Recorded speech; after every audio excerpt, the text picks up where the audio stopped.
Lethal, you're here. Did you see that smile? Apparently that's what engages viewers. I've probably undone that with this antagonistic analysis of the technique. Welcome back to the False Face, and welcome to those of you who are here for the first time. It's a stone cold gas to have you for this 30th anniversary celebration of Cradle of Filth, Dusk and Her Embrace with Nicholas Barker. We've got a full album commentary and about an hour on top of that, just discussing the history of the band up until that point from the previous record, Vampire. It's very, very in-depth. There's an awful lot of fine detail on the dynamics within the band, the playing of the other members, a lot of drum talk in this one, obviously, as you might expect. It was a real treat to record for me, and I think for Nick as well. What I want to say is my usual disclaimer: if you're the kind of person that likes to skip the introductions to podcasts, I have put chapter points in the timeline and in the video description below, but you'll miss one important thing, which is this: the album audio is not in this video. I wasn't able to upload it without the YouTube content detection automated machine thing saying no, stop, you can't have that. So you're going to need the chapter points just in case you get lost. But what I would recommend is stick on a copy of the album if you have one. I'll put a link for the bonus tracks in the description underneath so you can listen to those as well. We've got the full original 9 song album plus the 3 bonus tracks that were culled from 2 different special editions. I'm going to skip some of my usual False Face stuff this week just because I want to get straight into this. This is a big deal, this 30th anniversary of Dusk and Her Embrace. And also similarly in terms of me doing stuff of the week, it's basically covered in the body of the video where I get to show off my 3 copies of Dusk and Her Embrace. 3 isn't enough, but it'll do me for now. But what I will say is I'm going to cut to some promo after I mention one thing, which is of crucial importance. Nick's still plugging the GoFundMe campaign and I'm plugging it for him. You can find the link to that in the description below. But if you can give Nick the price of a CD of his that you listen to online for free, please do so. He's still on the waiting list for a kidney transplant, so whatever we could do to support him, we must. But with that out of the way, let's get on to some of the promotional considerations that I have here at the channel. I'll see you on the other side of this for the remainder of the intro. As always, friends, the False Face is presented in association with Mental Health for Metalheads, which looks like this. Beautiful hand-painted cover art by Ed Repke. The link to buy the book is in the description below. You'll also get interior art from John Cowan, aka 1024, and most recently of Murrow. And the book has over 666 things that you can practice to try and improve your mental well-being, and it comes thoroughly and forcefully endorsed. Grab it. The show is also proudly presented in association with Barker's Blastfest, an all-day death metal extravaganza taking place in October in Manchester, to raise money for Nick Barker's GoFundMe campaign. More details about Blastfest are available if you follow the links that you can see on screen. Welcome back. One last brand new promotional consideration is the option on the channel to buy me a coffee if you would like to do that. Apparently the service is called Coffee, but it's spelled Ko-Fi, and I want to call it Ko-Fi, but apparently it's just called Coffee. But there's a link in the description underneath it if you want to support the channel and bung me a $5, you can do so. I'm saving up for a Game Boy.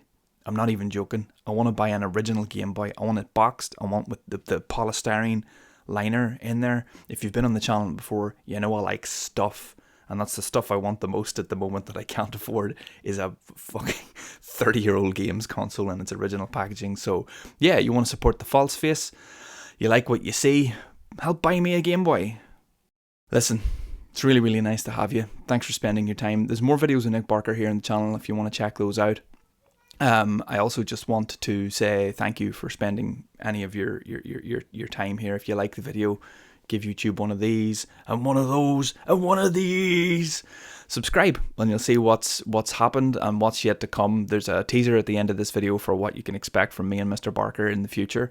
And let's have a chat in the comments. Let's get cracking with the commentary. Like, subscribe, love yous. See you next time. All right, well then, seeing as you've kindly offered, tell me the crack with what they now call the Original Sin version of Dusk and Her Embrace. And so the situation is, right, because I know we covered a little bit of this the last time we were talking about Vampire, but the timeline's kind of mixed up a little bit. Yeah.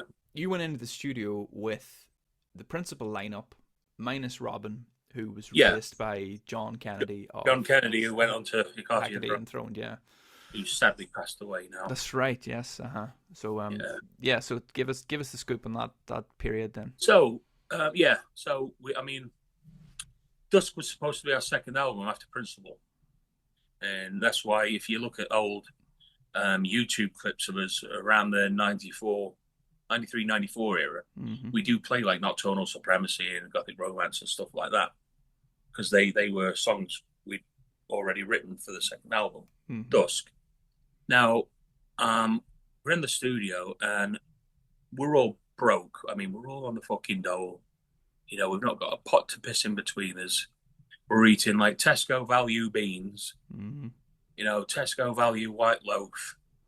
You know, like it was rough. You know, it was the like it was the best of times. It was the worst of times, if you like.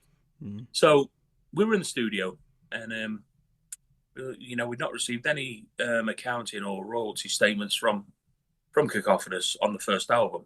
Now, Principle of Evil Made Flesh recouped on pre-sales alone. That was before it was even released. Yeah. Pre-sales, like the distributors, they couldn't press it fast enough. It was just fucking flying out. And so we were all like, oh, that means there'll be some kind of check waiting for us. Yeah. You know, like finally, you know, we can, you know, see, you know, something from the fruits of our labor, if you like. Yeah. And so, yeah, we're in the studio. We're fucking broke. And the funny thing is, we were renting a house. The manager we had at the time, or manager, I'll use that term loosely. We rented this fucking shit house in Acox Green in Birmingham. And, you know, some of us were sleeping on the floor, some of us on the couch. You know, it was only like a 3-bedroom. So it was a bit like the young ones, you know, when they're fighting over the rooms when they moved in. Yeah. You know, it was kind of like that. And we're in the studio, and I just said, look, you know, here's what we're going to do. We're going to withhold the master tapes and say, you know, look, you'll get the master tapes when we see what we're owed from the Principle of Evil Made Flesh. Well, of course, there wasn't anything to show because they'd taken all the Cradle of Filth money and used it to build the artist roster. Yeah. And sign other bands. So we were fucking broke, you know, like sharing a 16th of hash between like 6 of us. You know, it wasn't even good hash either. It was that horrible repress crap. Tesco value hash. Totally, absolutely, yes. And so it was like, look, let's just fucking with all the masters and say, look, you know, legally you've got to pay us. Where's the accounting? And of course, you know, we were young and they were like, oh, well, we'll fucking get our lawyers onto you. And so the whole process started. You know, we got a lawyer, very, very expensive, but fucking top class lawyer in London to take on a case. And she was young and like hungry. And she was like, they can't treat you like this. You know, they've breached every single clause in this contract pretty much, you know, legally. You know, you're in good standing.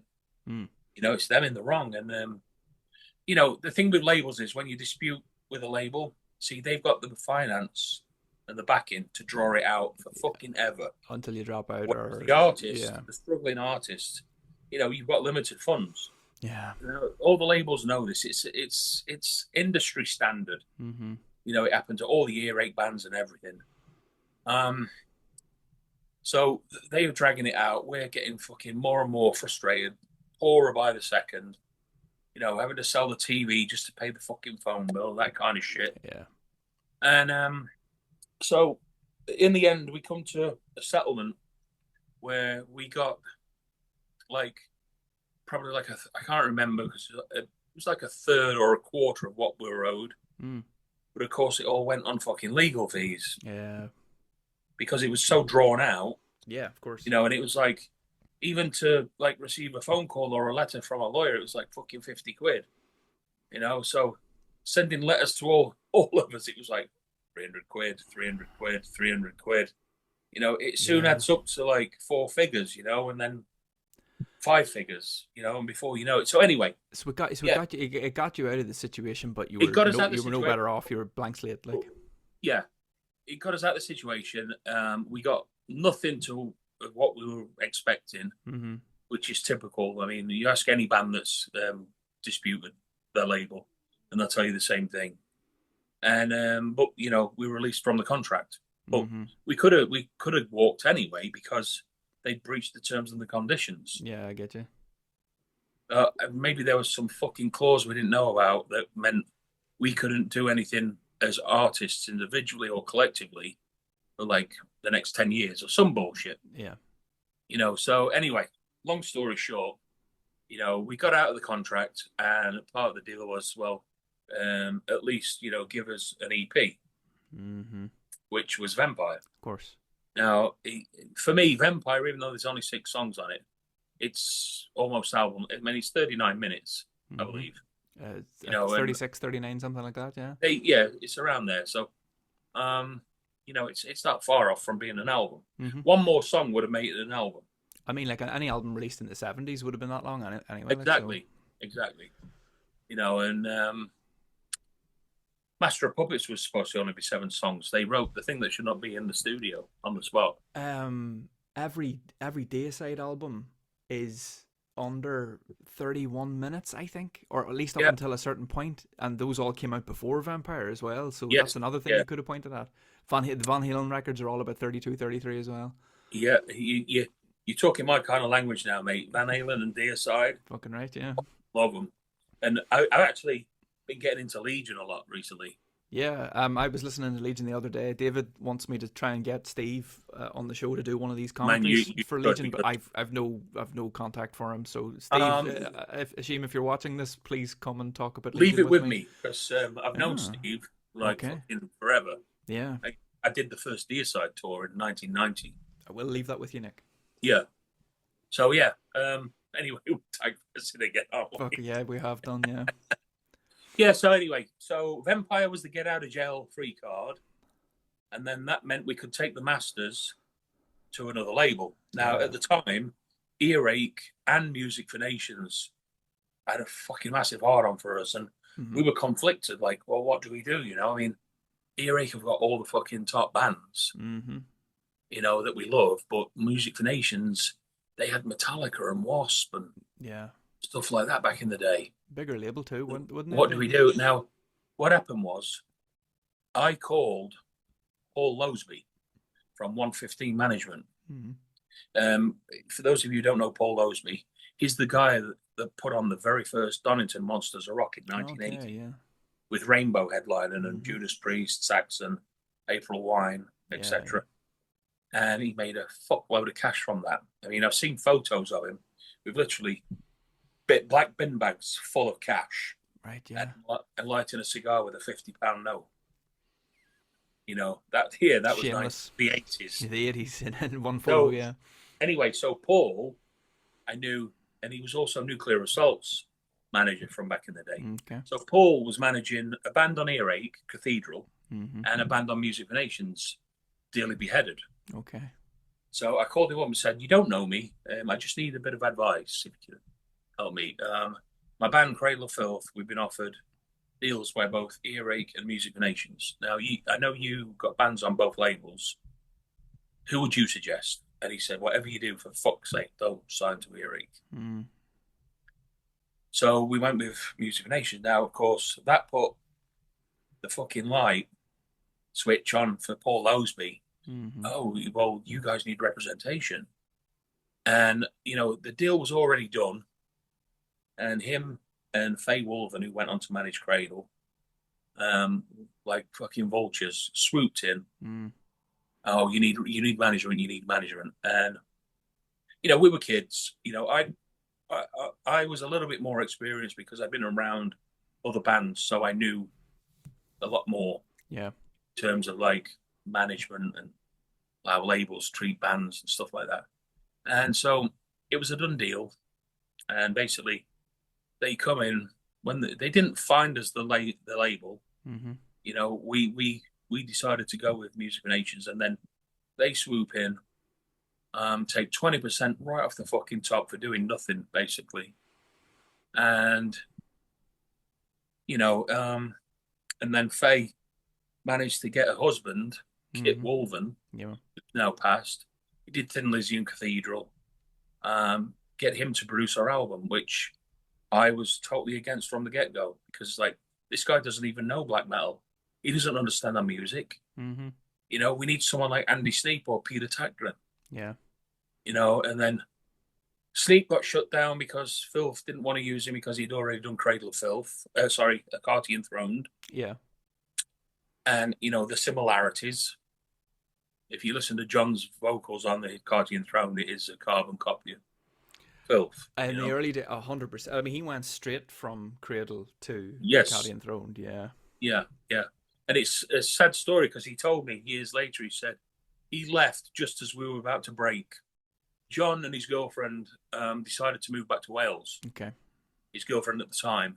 And it was right on the cusp where we were transitioning to, like, if you like, the big time. Yeah. Signing to a major label, you know, the press. Well, you know the story. You've seen, of course, how Music for Nations pushed Cradle. I mean, it was insane. Yeah, and so like years later, he told me how much he regretted it. Yeah. You know, and he said, like, you know, I fucking resent my girlfriend for making me move back to Wales, because if I'd have stuck it out, you know, who knows? Yeah, who knows? Anyway, that's history, and you know, people go off on their own paths, don't they? Yeah. So yeah, we were just about to break into the big time, if you like, and I really didn't want Kit Woolven to do my album. Anyway, you know, it was kind of. Was that because you had an issue with, you know, the sound of Chinatown or anything like that, or was it just because of the combination of Kit Woolven and black metal? You know. No, I love Thin Lizzy. Yeah. No, but it's just he wasn't. You know, he doesn't understand the music. Mm. You know, to him, it's just going to be fucking noise. You know, and it showed in the drum production, I think. Now, I love the tom sound that he got on the re-recorded version, but if you listen, the blasts sound backwards because they lead on the snare. The kick doesn't cut through enough to lead on the blast, so they sound backwards. Ah, yeah. Nobody fucking listened to me. You know, I said, you know, the fucking kick drum has to be triggered, you know, or it's got to be EQ'd to a level where it cuts through, so it leads on the blast beats and the fucking Slayer beats. And if you listen to the album, it just does not. It's not there. It's fucking amazing hearing you say that, Nick, because for years, you know, the amount of drummers that have sung your praise because of, you know, and wondered, like, how the fuck did he get his brain to play that way and it not sound, you know, because it's completely unique the way that you blast, and particularly with we talked about this the last time, the Mickey Harris blast, you know, rather than the bomb.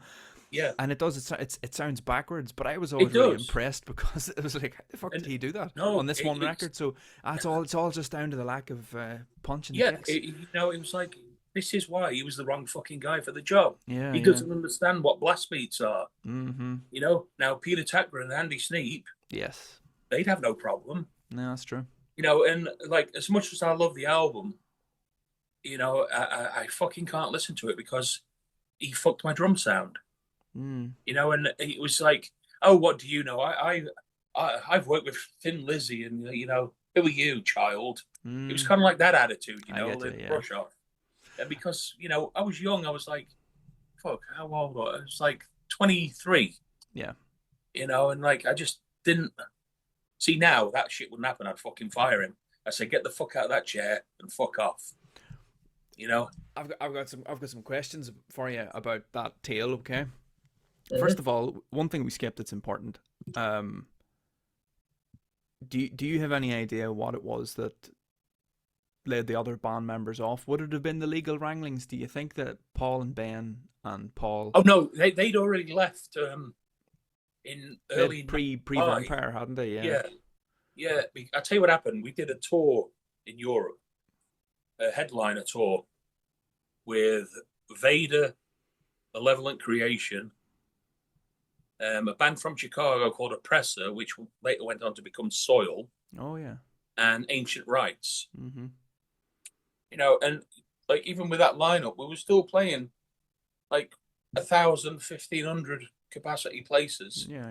You know, it wasn't a club tour. Mm-hmm. I mean, some of the dates were, but you know, it was we knew like fucking hell, this is all right. We came back from that tour with absolutely nothing. I mean, fucking zero. Yeah, yeah. And when we spoke to the manager, I use that term loosely. It's like, well, where's all the fucking money? Oh, well, we had to pay for a bus, and we had to pay for. It's like, well, where are the accounts? Oh, you don't. And there was so much like fucking dodginess, I mean, we just spent 3 weeks living on a bus. Yeah. Where's the fucking money?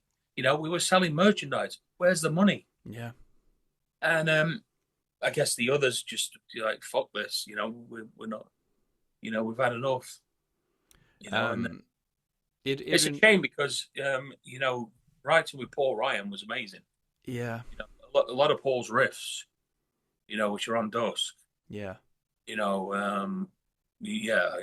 was good times with the Ryan brothers. I mean, the chemistry was there. I mean, we didn't get along all the time. And me being a northerner and then being like from the south, there was a bit of that north-south divide. Okay, yeah. Like it's how we talk up north. It's like, we use the term cunt loosely. And unfortunately, we suffer from that linguistic affliction over here as well. Sometimes it's a term of endearment. Yeah, 100%. I use it as a noun, a verb, of course, everything. Yeah. I mean, with my mates, like from up north, they'll FaceTime me like, now then, cunt. Yeah. What's going on, cunt? I get you. Yeah. You know what I mean? It's just how we talk. And there was a little bit of personality differences. But collectively, when it comes to the music, we just all, we knew exactly what we were doing. Yeah. It was more outside the jam room. I mean, but we were young. I mean, Ben, for fuck's sake, I think he was 15 when we did the Emperor tour. He had to get a note from school. That's insane. To do it. Yeah. You know what I mean? It's so like we were young, we were kids. And I mean, yeah. But the chemistry was definitely there. So they basically had enough and left the three of you. Yeah. Was there ever a time where Cradle of Filth was just you and Danny? Because I know Rob left for a while there as well. No, and then came back.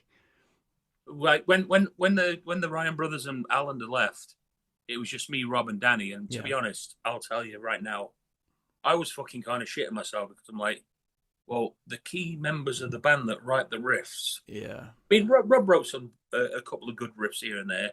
He wrote the. I think he wrote in the middle bit to Malice Through the Looking Glass. Oh yeah, it's very very bass led, yeah. Yeah.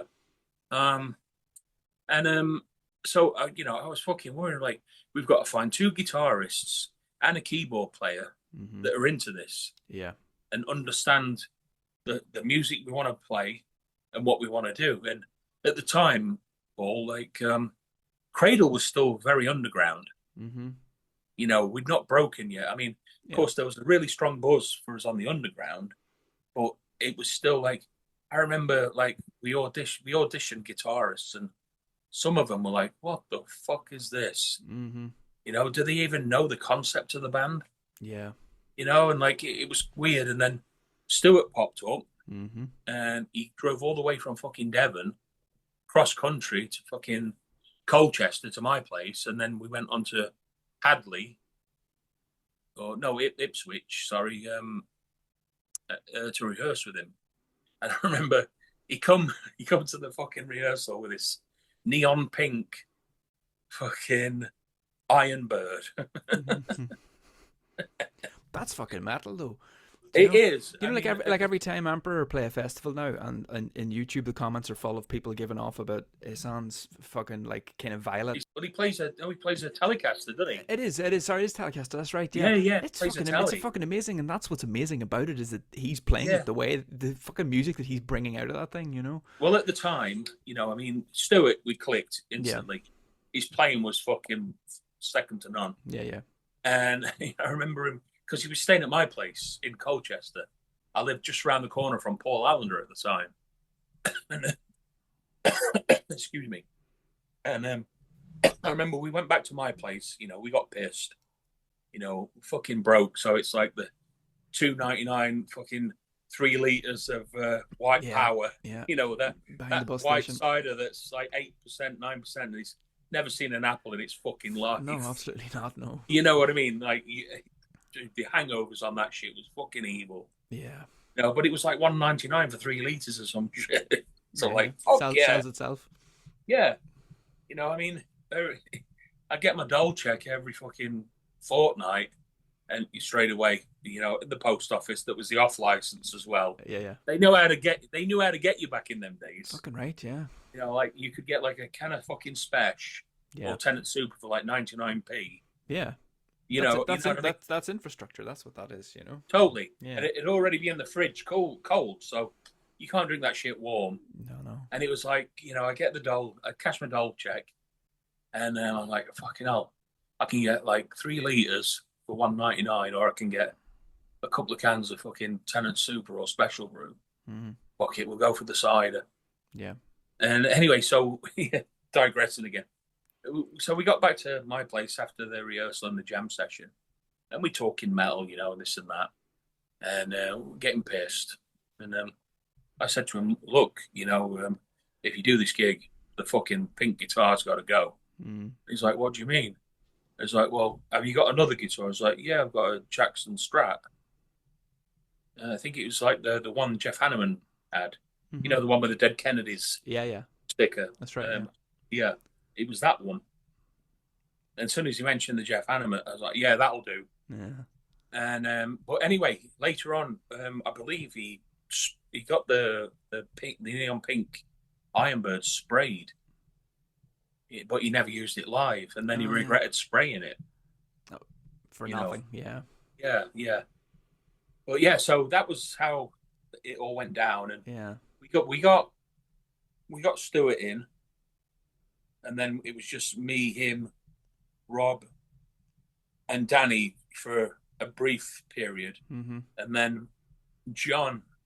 When we played in Bradford, John from I believe he was in Solstice at the time. Yeah. He came to the Bradford Rios gig, and he's hanging out backstage when we're getting pissed and having a laugh. And we said, look, we're looking for a second guitarist if you want the job. And he was like, yeah, man, I fucking love that. Anyway, he come down to Suffolk, with the round fucking John Lennon glasses on, the frilly shirt, fucking, looking like the goth vampire. And so we ended up getting him, but him and Stuart didn't get along, and from the start. No, it's when John started, really playing up, see, John's thing, he was more interested in the image than actually being serious about the music. Okay. But later I found out, he's autistic or something. He told me. Okay. So that was one of the problems he had. Mm-hmm. Because we didn't really understand autism then. Yeah. Fucking pay attention. And, again, we'd be like writing songs, and then he'd come the next day all fucking stoned. Like, what's the riff again? Yeah. And like, we're all fucking stoned too, but you don't remember. Yeah. Now, this is where it all went south later on. I started to resent him because he was like treating it just like a meal ticket. Yeah. He came in the band straight away. He's got instant status, like endorsements, the whole trappings of a young upcoming band, but he didn't put the work in. It was very in terms of backseat. Like Stuart was a fucking riff machine. Yeah. And John was just there for the ride. But he was getting paid the same as me, who'd been there since the fucking get-go. And, Stuart's putting in all this effort. And, he's just fucking acting like a twat. Was he a good hand live, though, Nick? I mean, sometimes you get bands with guitarists, you need a second guitarist for when it comes to playing that stuff live, even if they're not writing in that sense. He was good enough to fucking get the job done. Mm-hmm. But, he I felt and Stuart felt that he just wasn't putting enough in. Yeah. And yeah, so I don't want to digress. We'll talk about some other. You can read about the rest in the book. Yeah, of course, of course. And what And about? then Greg, Yeah, Greg. Greg, Yeah, the keyboard player. Now he wasn't actually really a keyboard player. And when we re-recorded Dusk at Depth Studios, UB40 studio in Birmingham, that's right. it was actually Mike Exeter who did a lot of the keyboards. Yeah, I remember he talked about that on Andrew's podcast, Scars and Guitars. Yeah, and Mike Exeter's gone on to produce Black Sabbath, Tony Iommi's new album. That's right. Yeah, he's worked with Judas Priest. You know, he's lovely. Mike's fucking beautiful. He's such a nice guy. Yeah. You know, and it was. We used to take the piss out of Craig, call him Fingers Moffat, because he wouldn't play chords. Yeah, it was fingers. And, I get you. Yeah. You know, I actually played some keyboards on Vampire, only a little thing. Yeah. But you know, he was constantly telling us, "I'm not a keyboard player. I'm not a keyboard player." It's like, then what the fuck is he doing? You know, I was frustrated. It's like, what the fuck is he doing here then? You know, what are we going to do live? Yeah. You know, this shit needs to be fucking emulated and replicated live. You know, and if he can't play what Ben's doing, you know, then, or what Mike's put down, like, how the fuck are we going to do this? So he's a guitarist then, or what was he? You know, what was his? I don't know. I mean, he's a journalist now. Yes. I mean, but the thing is, he was from Northern Ireland too, and I don't know where his fucking accent. Limavady. Like, that's it. Yeah, like his accent, he kind of sounded like he was cutting you off with the tone. Okay. Every time he talked, and it must be how they talk there. But I struggled with it, you know. Yeah. But also because he got a degree or something, he really kind of looked down on me as like, oh, you're just some working class fucking monkey from up north. Okay, yeah. You know, and that might be so, but I've put a lot of fucking time and effort and investment into this band. Yeah. You know, this band is my fucking life. So basically, in terms of the new guys that came in, you got on obviously brilliant with Stuart, but I mean, we didn't get along all the time.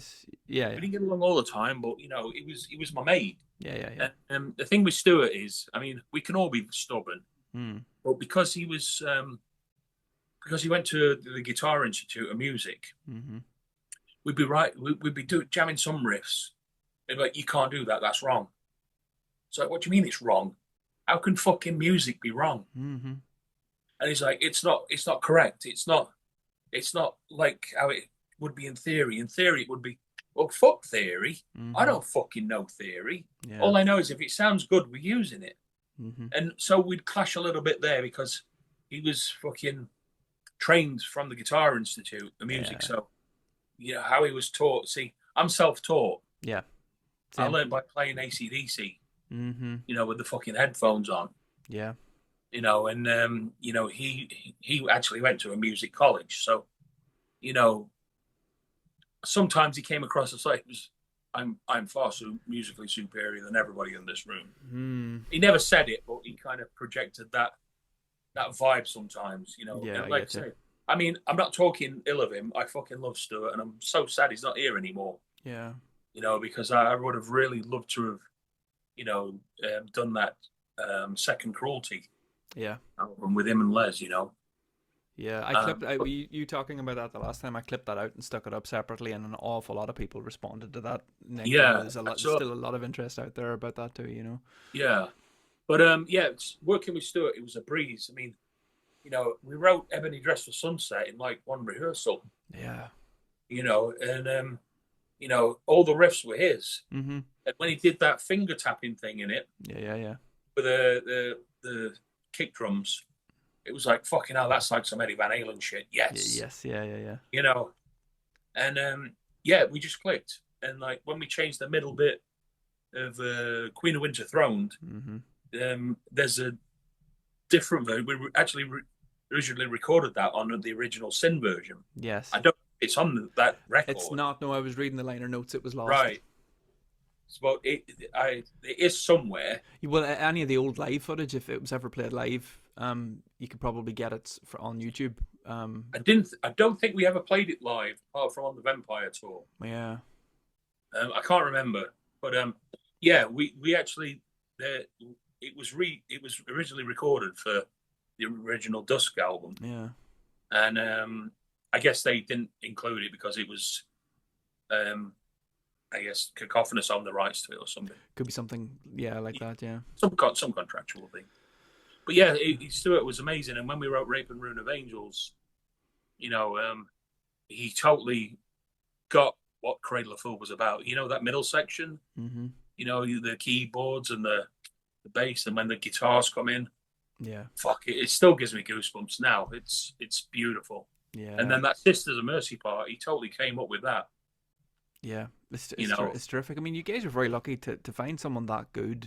We really were. That could shoulder the guitar writing and songwriting side of it. And then, of course, when we went on to write Cruelty, I mean, fucking hell, it was just flowing.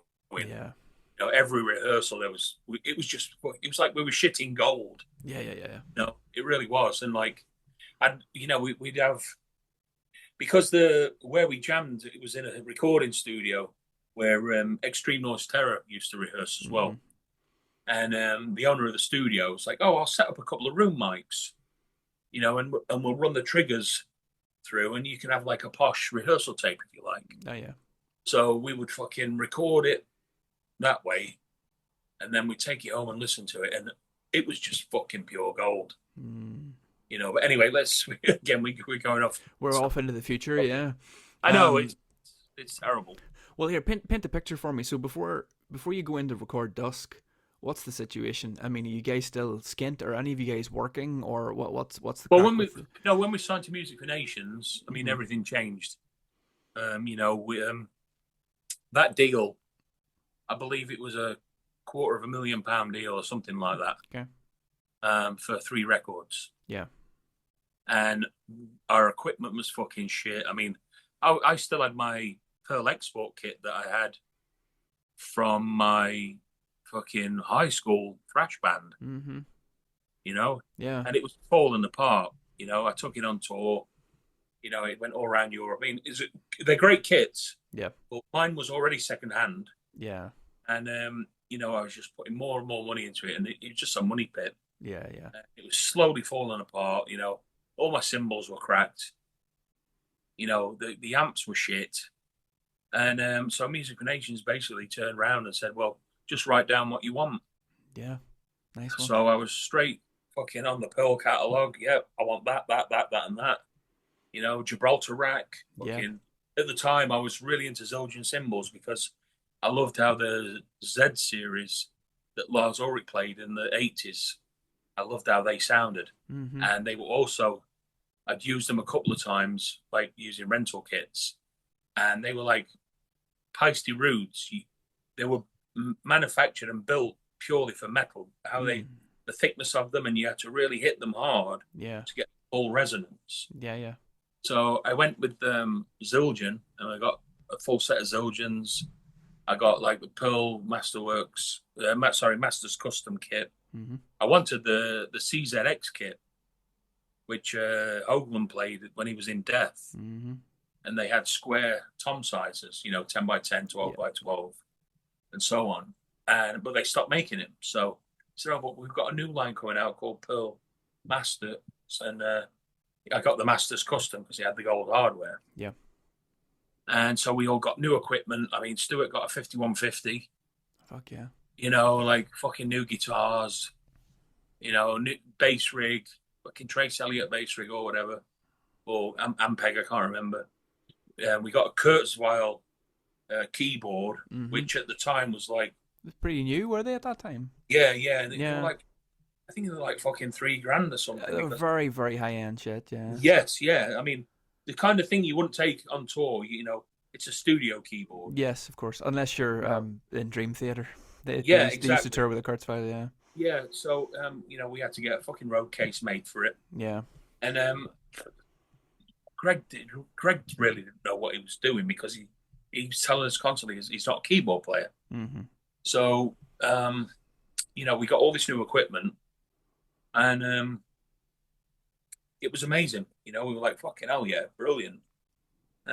So we were in the studio for Dusk. I think, we were staying at some shithole fucking bed and breakfast though, up Hagley Road in Edmonton. Mm-hmm. It made, let's just say, it made Quality Towers look like some 5-star Michelin fucking affair. Yeah. You know, like, I'm sure the beds had fucking bugs.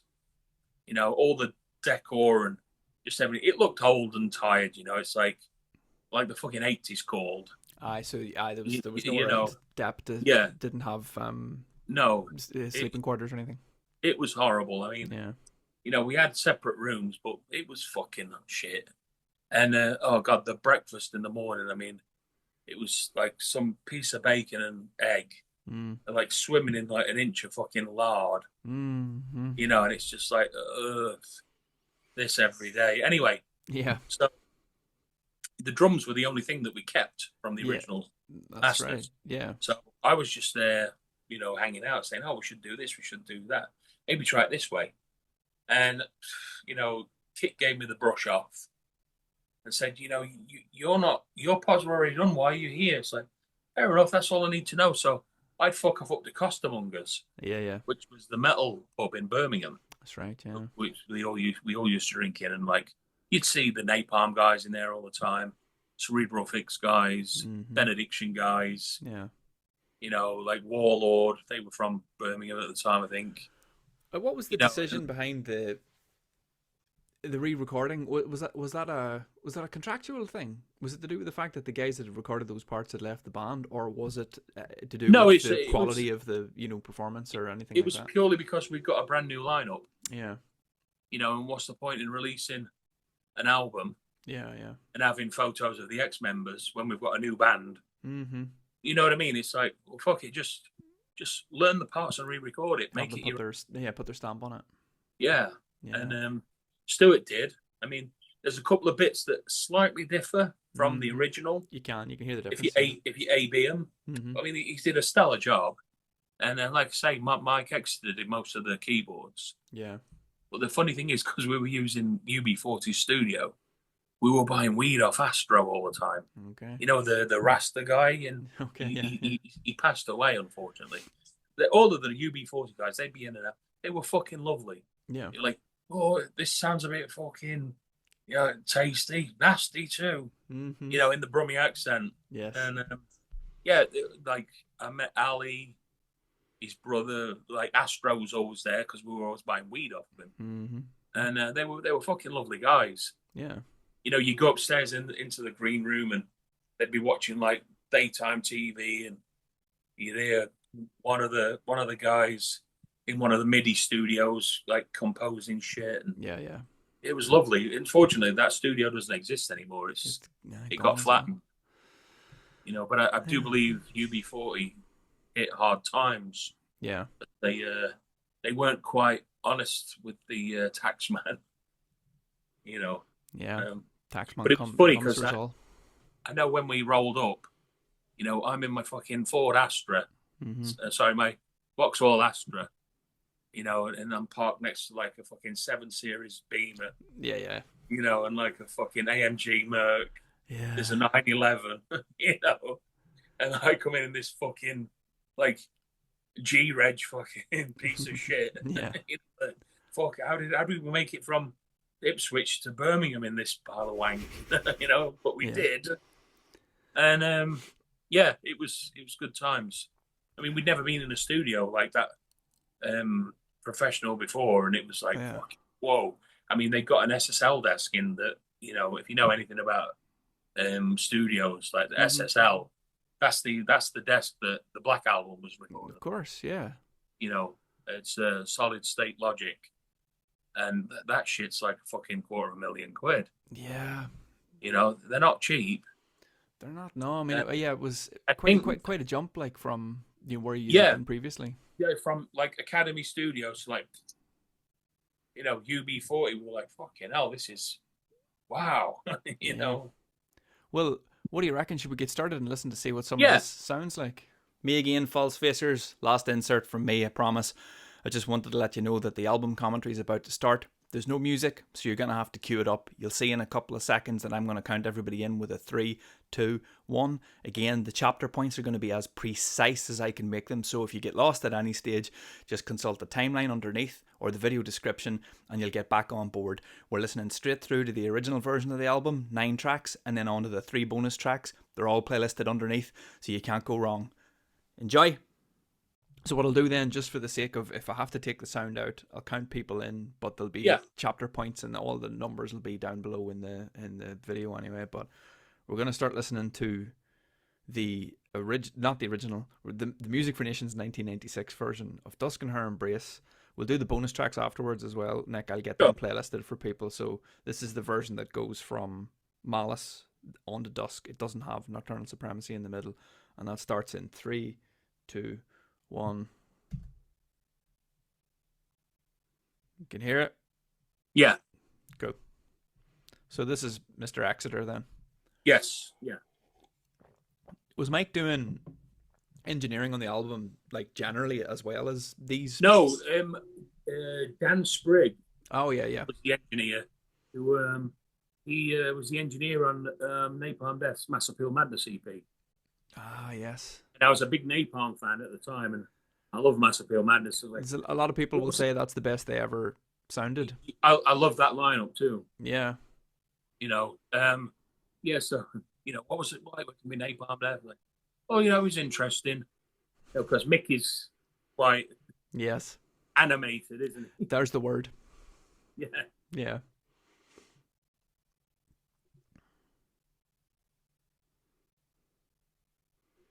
So, I mean, if you were playing live, would this have been piped in, or would it have been played by hand? No, I think it was sequenced. Yeah. Or yeah, and we used to open up with Nocturnal Supremacy around that time.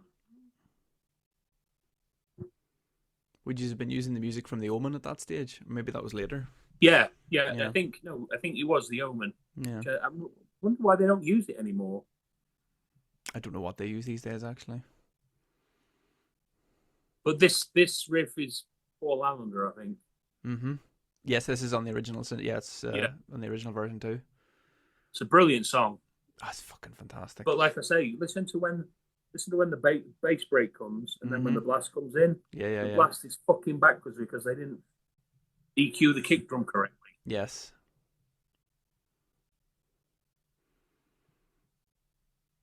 You can hear how prominent Robin is in the mix on this album. Really, really drives a lot of it, you know.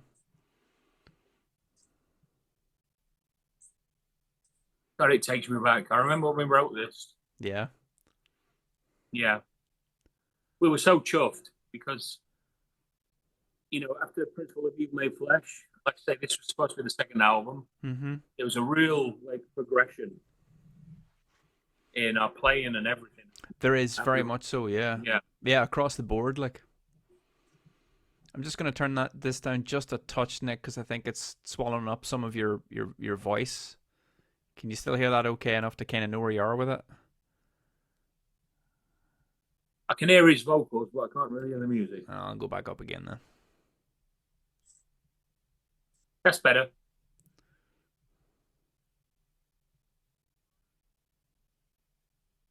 Yeah, I think the vocals are a little bit too loud. It was the first thing I thought when the first time I heard this album. With a very, very screechy. You see this bit here? I could do a bit of plug for my friend James's book, which I'm wearing both in t-shirt form and actual form. But this bit here, he used to talk about how this was the best example of how confident your writing was back then, that you could do a section like that for those like 4 bars or whatever it is. Yeah. And then just get rid of it and never come back to it. There's other bands would have a bit of a song that was that good, and they would build songs around it, and it would be a half or maybe 2/3 of a song. It's like that other riff in this. There you go. Listen to the last. Yeah. What the fuck, dude? It fucking sounds brilliant though, because of. I hate it. Again, this is like with the cruelty thing. You have your issues because of your attachment to it, but obviously when it goes out into the world, that's just what the sound of it is, and then people get used to it for decades. That I'll, kind of backwards blast thing is, if you could learn how to play it like that, you know, it would be amazing. I'll be honest with you, it fucking really irritates me. Yeah, fucking hell. That's such a shame. But you're not doing the Barker bomb. No, it's the traditional blast. And was there a conscious decision to do that? Because there's a lot more of the traditional in this than there is on Principle and Vampire. Yeah, it just fitted more with the riff. Yeah. You know, I play for the riff and the song, not for like, hey, look at me. You know. Yeah. I don't like the showboat wankery. Yes. You know, you've always got to play for the song. Yeah, I get you.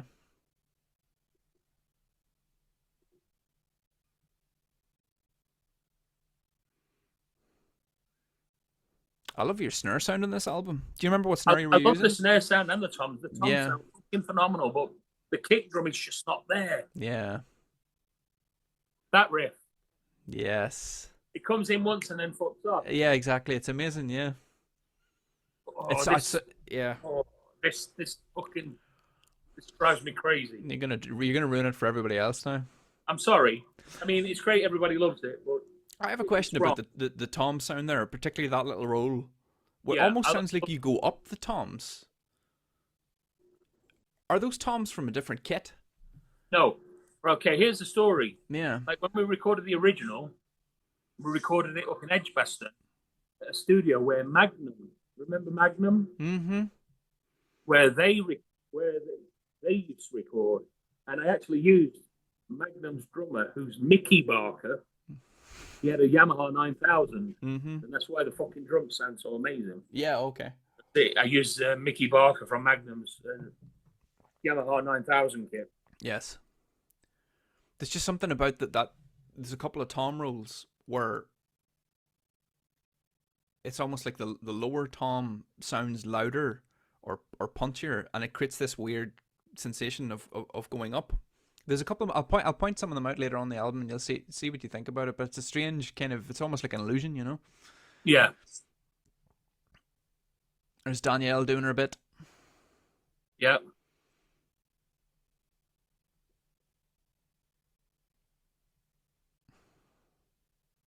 This middle bit was really inspired by Nightside Eclipse. Oh, really? Yeah. Yeah.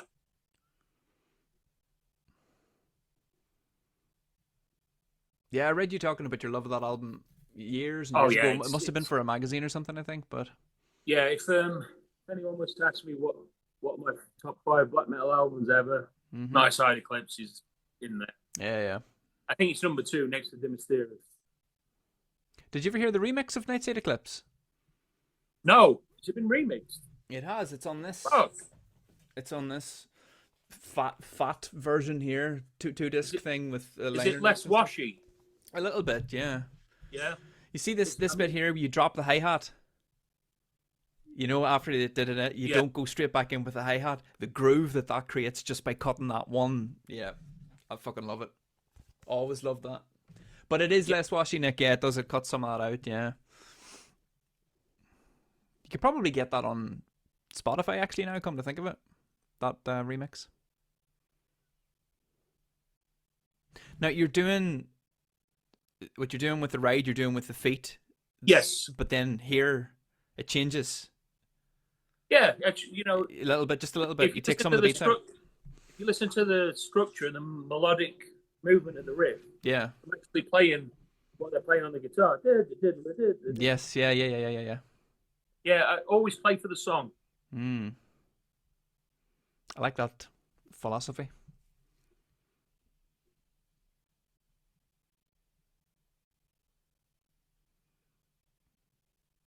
Robin's doubling Stuart here, but doesn't always.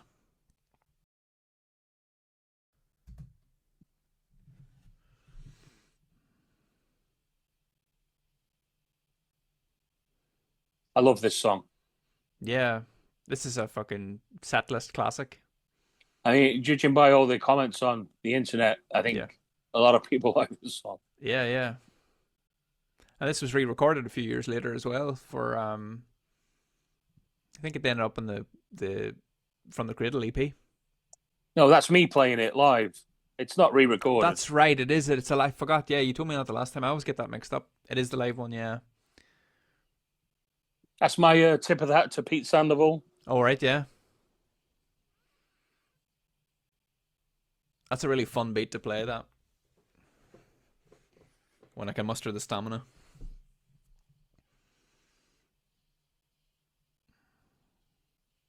Like the bell just before you transition there. Yeah. So yeah, such a good song. I forgot how good this album is. Speaking of which, yes, I'm going to start fucking showing off copies. So one thing we wanted to acknowledge, we were talking about this the other day, was that Cradle of Filth put up a post a couple of days ago from when we were recording, saying that the album was released by Apple Music in 1996. Apple Music didn't exist in 1996. And they credited the release date, I think, as the 19th of August. Now, as far as I can find online, this album was released on the 20th of August in the UK. And it came out in, I think, the 18th of November in the rest of Europe. So that's that cleared up for the sake of the internet first. Yeah. But, so this riff here, John Kennedy wrote, and I'll tell you where it come from. Oh, yeah. We were listening to Transylvanian Hunger like all the fucking time. Yes. If you listen to the Transylvanian Hunger riff, yeah, and then A-B it with this riff, that riff, I can hear it completely. It's total fucking respect to Dark Throne. Yeah. Even though Fenris probably hates it.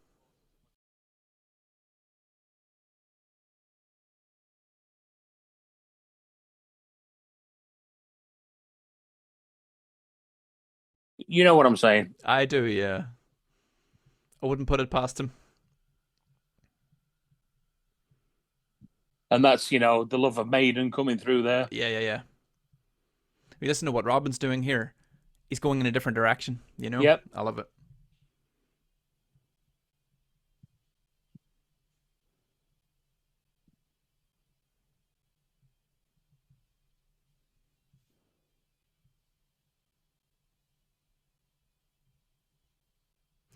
So with this is from the original Sin as well.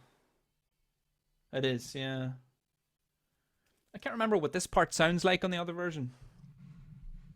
It won't sound as sharp as that. That's beautiful. The tone on that's incredible, Yeah. And you're doing single strokes again, Nick? No cheating. No. So Frank Mullen. Oh fuck yes, the chop. See, the kick drums on that part really should. You listen to what I'm playing. It's just not right. And again, I think the vocals are too loud. They are at the volume that I'm listening to this now. They're right. They're like totally. Yeah.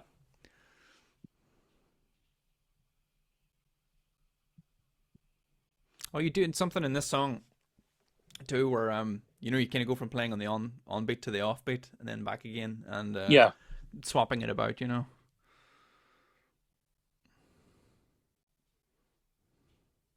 So first up in the parade of editions, the Digipack. That's wow. Original Digipack. So I don't have one of them anymore. I can't fucking get that to look right in the light, but yeah. So I'm looking to get in all of the back catalogue, Yeah. For my collection. Now I'm an old guy, Yeah. Reflect on the past. This bit's beautiful. It's very nice, yeah.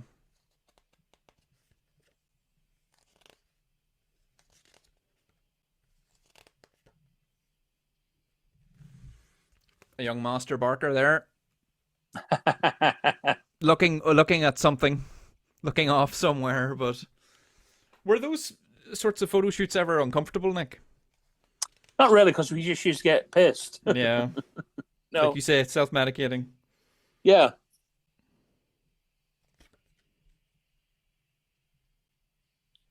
I remember one time during the Dusk period, it was when Metal Hammer used to have like a drinking contest feature, and they get bands over like, let's see what they're drinking, and well, we got offered it, and we took the royal fucking piss. Yeah, yeah. Like I just said I want the bottle of Blue Label Smirnoff, and like, what, all of it? I was like, yeah, and we beat every single band, but fucking hell, I was a mess. I drank a whole bottle of Blue Label Smirnoff. I could barely walk. Mm-hmm.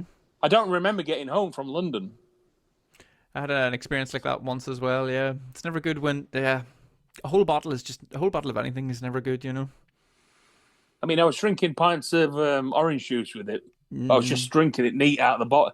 There's a picture of me in the metal, and you see me with the Blue Label. Yeah, yeah. You know, giving the horns.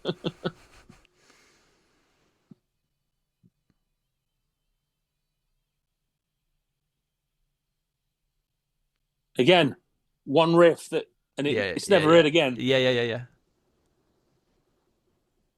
What you're playing there, you said this to me last time about the China. It sounds like a fucking tornado. That part you're playing there with the double kicks, you know, it's just like a whirlwind. Because I was so chuffed with At the Gates. That's why I call it the At the Gates beat, because it's different to the Slayer beat. Yeah. It's not, but it is. It's how it fits with the phrasing of the riff. Mm-hmm. That is the At the Gates beat. That's my tip of the hat to Adrian. I know exactly. I can hear it. I know exactly what you mean by that. Yeah. You know, and it was actually me that suggested that they get Adrian to replace me. Interesting. You know, and when they met him at Dynamo after the Hersheimer incident, that's when they like approached him. But I did say, look, why don't you get Adrian? Yeah. Folks, if you want to hear the other side of that story from Mr. Erlandson himself, the video's here on my channel. Go check it out. Yeah. Yeah, I was a big At the Gates fan at this time. You know, I think everything but Slaughter would have come out by the time this was recorded. Like, yeah, I think Slaughter came out later. Yeah, I think that year. But I mean, I was big because we'd toured with them as well. Mm-hmm. And you know, Terminal Spirit Disease. Yeah, I fucking love that EP. It's brilliant. Yeah.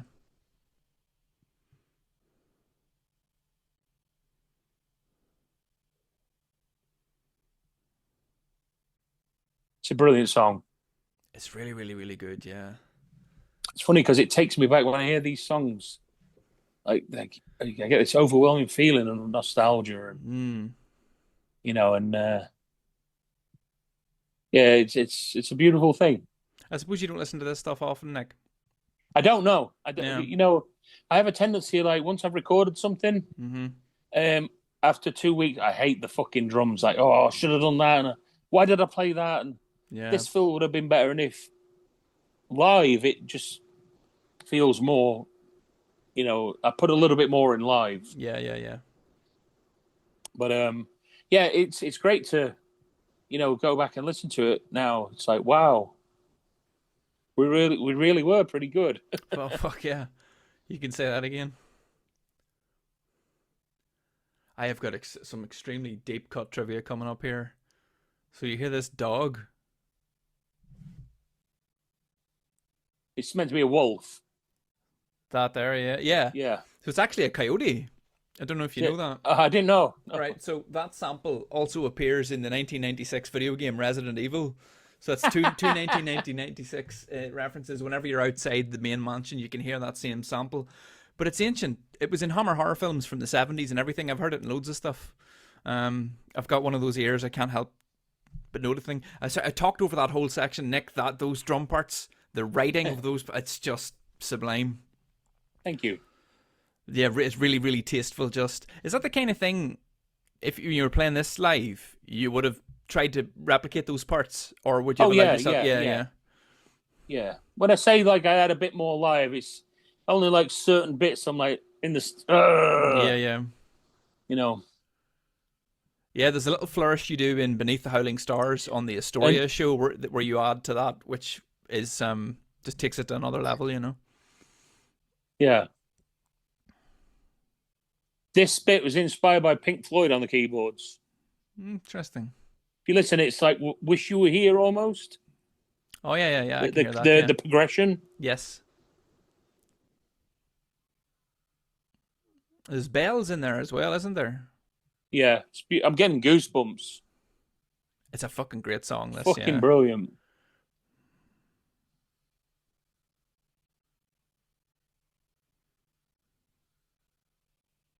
I don't know if is it a bell. It's like a bell, but not quite a bell. I don't know what it is, but it's interesting sound, whatever it is.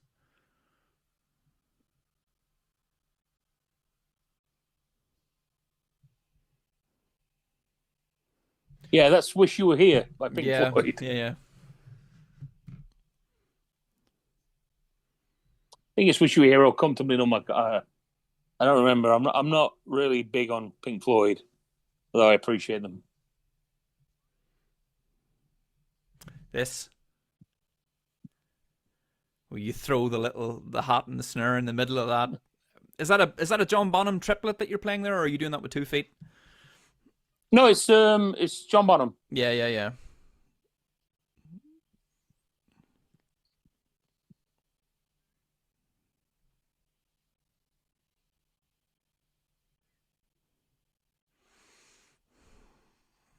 It's just very, very, very good. There's a good rumble to the bass drums. They may not have the punch and the clarity, but in sections like this, I think it really stands out. You know. Yeah, because there's not much else going on, so it gives the kick some breathing space. Yeah. But when it's all kicking off and going nuts, it's lost. It gets lost. Yeah.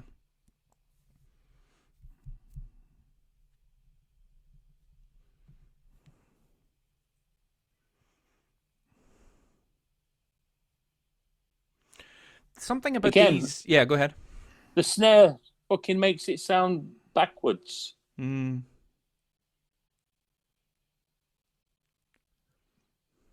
Something about these, Funeral and this song are both 8.5 minutes long. They don't feel like long songs. No, they're really, really well composed with progression and drama and all that. You know. Well, when we were writing them, it didn't feel like 8 minutes. You know what I mean? It's like we wrote it and like, oh, fucking hell, it's 8 minutes, Jesus. But it doesn't get boring.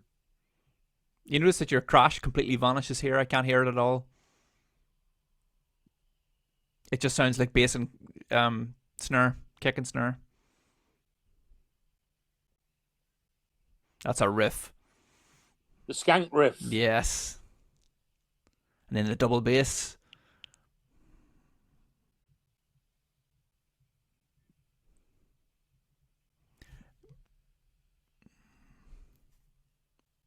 Sarah's not on this album much so far.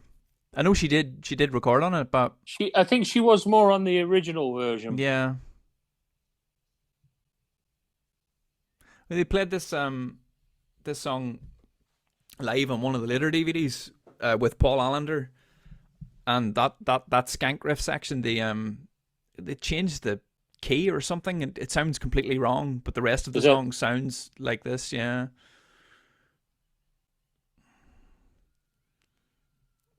Deadly. Get some fills on the go, Nick.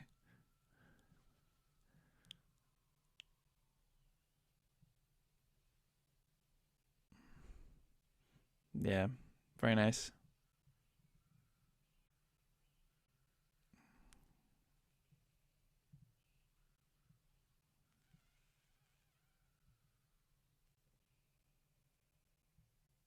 What was your setup, Nick? How many rack toms did you have?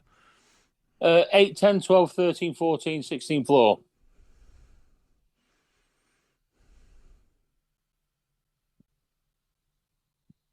That beat there is actually inspired by Igor.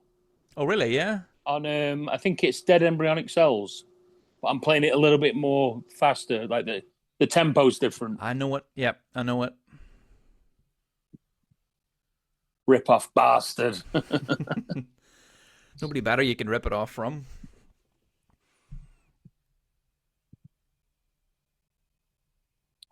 I love the guitar work, the melodies and the harmonies. fucking sublime, like you say.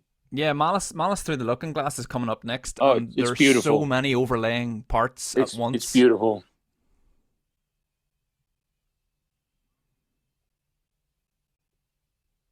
Yeah, that's tip of the hat to Igor. Hmm.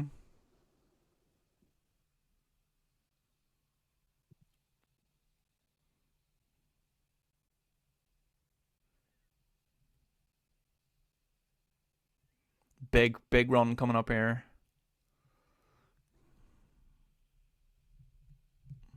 Lovely stuff.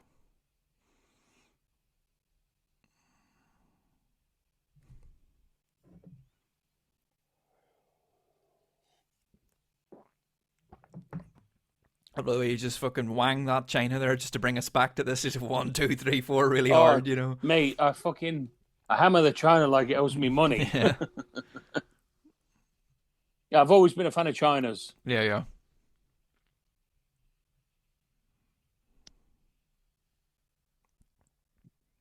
I love how the China symbol, it's just so unique, and you know, yeah, I love. Some people say that I use it too much, but if you ask me, too much is never enough. I don't think you can have too much China No, at you all. can't, can you? I think the use of it in this album is very not restrained, but tasteful. Yes.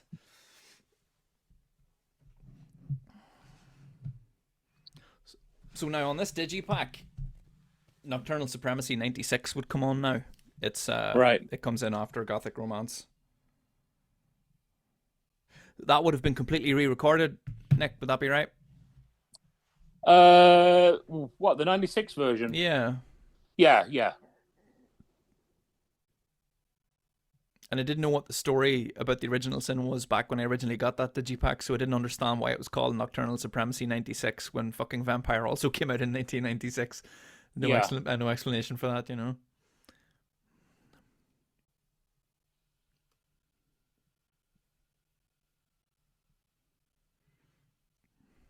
So everything here is new. Your There's drums here are new here. there's actually, if you listen, the drum tones are slightly different. Yes, yeah.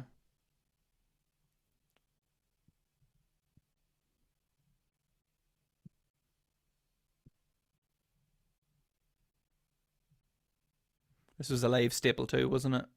Yeah. Was this the one that you shot the video for that was never released? Do you remember that? Fuck, I can't remember. I think it was that or Dusk. Yeah. It could have been. I think it was probably this. Oh, that was terrible. You know, we spent this money, and oh fucking hell, it was just so Spinal Tap. Because This bit's beautiful. So, This bit, yeah. this bit is gorgeous. It almost sounds like the bass is backmasked. You know, it sounds like it's backwards. It might have been, or they put that reverse reverb on it. Yeah, that might be what it is. Yeah. It's a beautiful piece of Ah, music. it's very, very nice. Yeah. So yeah, what was the crack with the video? Do you know why it was shelved? Was it just crap? Because it was wank. Yeah, there we go. It was fucking Spinal Tap, mate, on 11. You I've honestly, seen the photographs, yeah, because Kerrang oh, ran a feature yeah, about it. it was fucking bullshit. We're Yeah. like, we can't use this. People will take the piss. Mm-hmm. They won't take us seriously.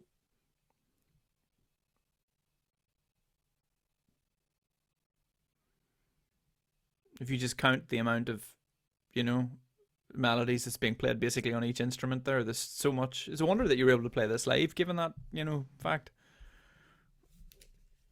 It was a staple live, and it went down great. Yeah, it did, yeah. It's on the Astoria footage as well. Yeah, where Danny fucks up the vocals. I think that's the one. Nicholas, Hammer of the Gods. Yeah, Yeah. With looks like a leather it looks like a leather waistcoat over a leather shirt. it is. Yeah. It is. That's a good look.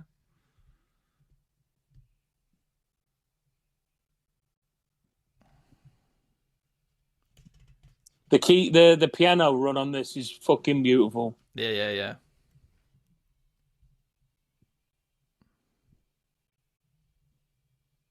The guitars too.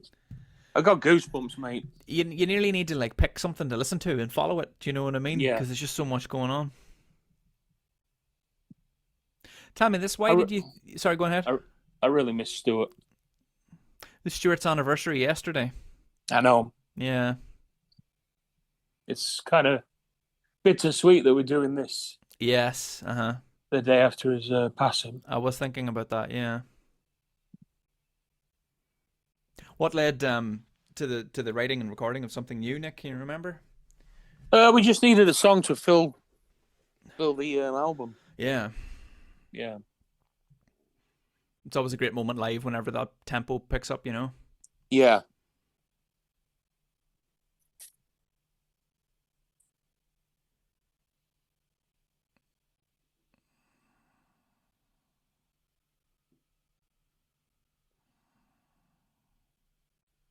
I love how it goes back into the main riff with the snare flam thing. Yes. And the snare flam here again. I was going to ask, is that what you're doing? Yeah. Yeah, it's a flam. You're not just doing that, you're doing that. No. It's yeah. Hat, flam, hat, flam, hat, flam. Amazing.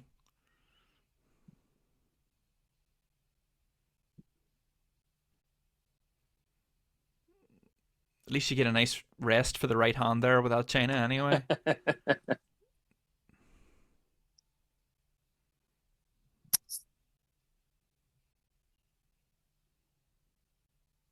I quite like the idea of this, you know, that the whole song fades out, but the vocals stay at the same level.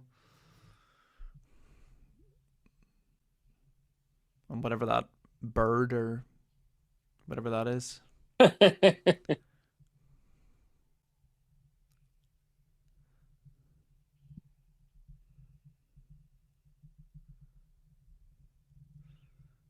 couple extra syllables in the word fade there.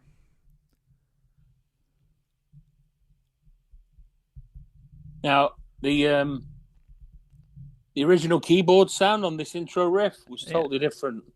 I hate that. What is it? I don't know. I think listening to this earlier, I was like, "What the fuck would you call that?" It was never. It's not that on the original. If you listen to the original Sin, it's a different voice and it fits way better, I think. Is that tricky? That little flourish on the kicks there, and then whenever you close the hi-hat. No, it's pure Holland. Yeah.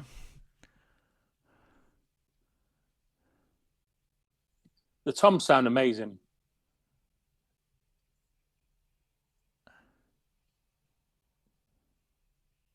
They do. They sound enormous.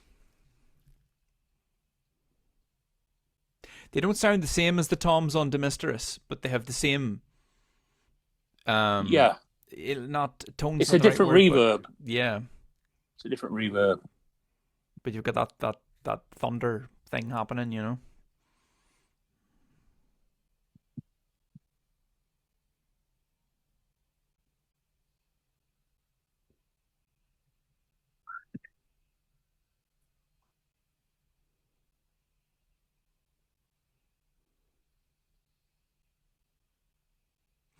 See, when you're playing something like the double kicks here, do you hit the kick and the snare at the same time, or do you miss a beat with your feet to hit the snare? I know there are different schools of thought on that. No, it's I'm hitting the left foot when I hit the snare. Yeah, I get you. I had to think about it for a second. Yeah, get the old muscle memory back.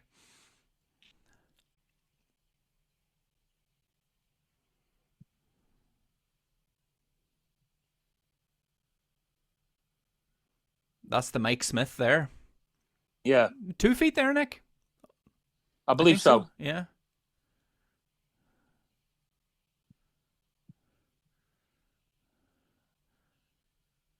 Oh, this riff. Did you ever hear the American advertisement that supposedly this riff is very like for kitty litter? No. Do you know that one? No. Dr. Evil sings it in one of the Austin Powers films, but it's very like that riff, you know. Right.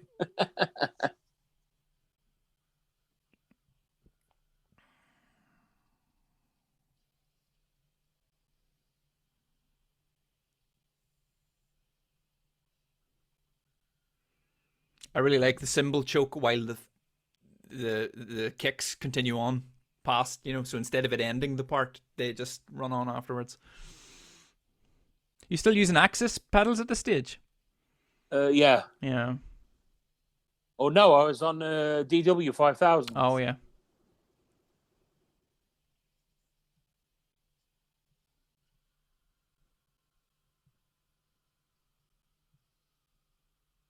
All of the fills here are like tribute to Hoagland. Yeah. I think I ripped some off the Death records he played on.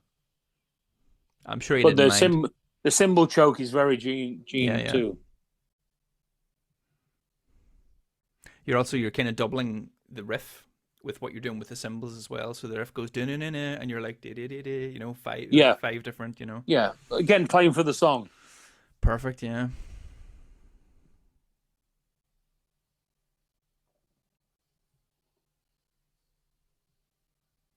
Finally getting a bit of Sarah now.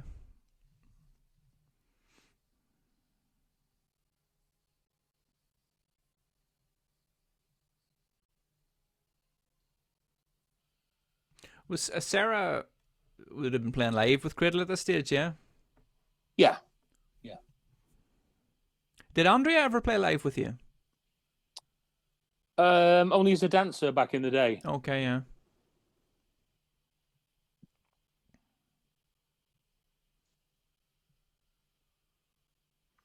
You know what's coming up next, don't you? Yeah. Anyone else So listening to this? If anyone else has made it this far, Lombardo Mania. fucking hell.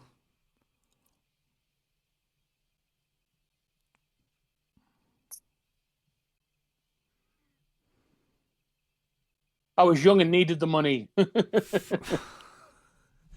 I wasn't gonna dare talk over it. Fucking hell.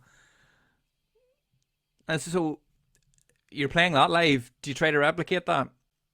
No, live it's just fucking go for it. Improvise, yeah. Yeah, because at the time when I listened to it, it's like I could have done so much better. You think so? And been a bit more creative. Yeah. Yeah. So live, I mean, drummers have my friend Maurizio's. Oh, do you know Maurizio? Yeah. I was going to talk to you about that, yeah. He replicated it. It's fucking amazing, yeah. His stuff's incredible. I mean, he's fucking amazing. Yeah. That guy can fucking... That guy can play fucking everything. He's very, very good, yeah. He's amazing. Have you seen him on Norway's Got Talent? You have, yeah. Jesus Christ. Yeah, it was brilliant. incredible. I had to see a guy break out of that YouTube niche of like, here's how you play this famous death metal drum part or whatever it was to just... Yeah.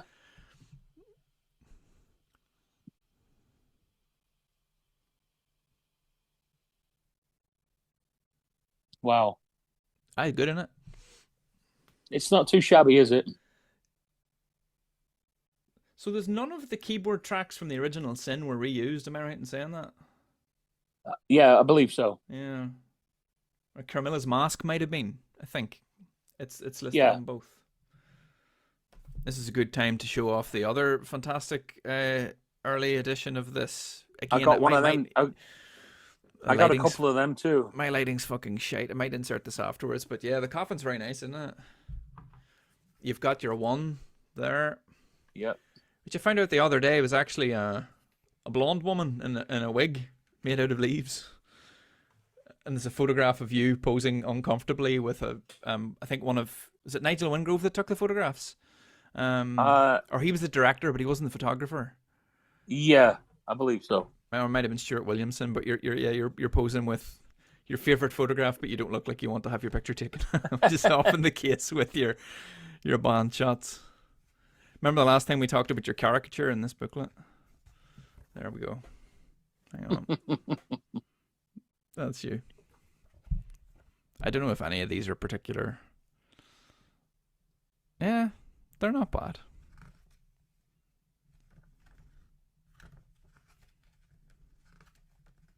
Nice moment of quietude, this.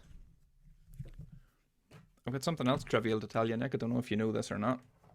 Let me find this out. What's that, mate? Myself. Right, check this out. So, see the lady on the back cover?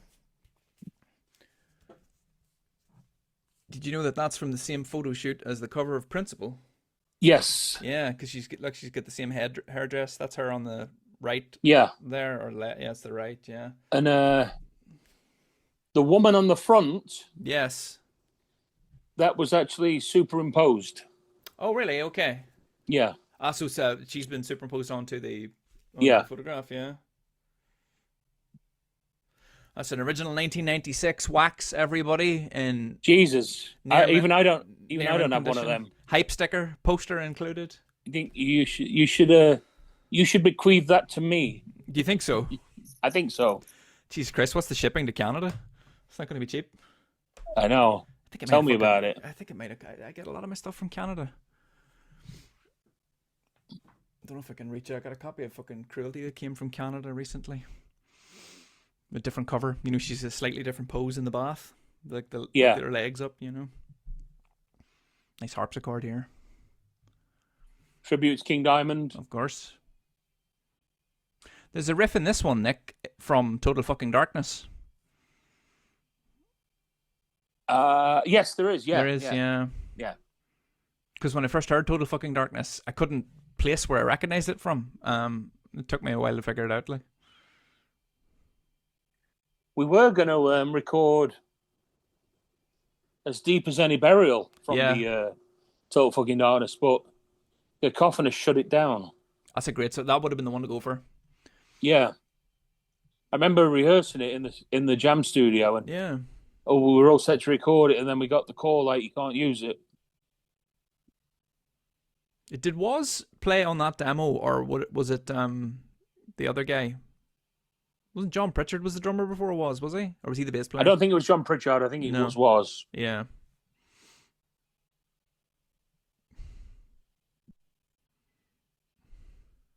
I love this bit.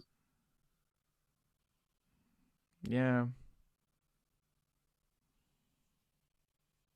Oh, your stuff that's coming up here is really tasty, Nick. Little fills are actually really easy to play, but they just don't. I've just never heard anyone else play like it. Again, mate, playing for the song. Yeah.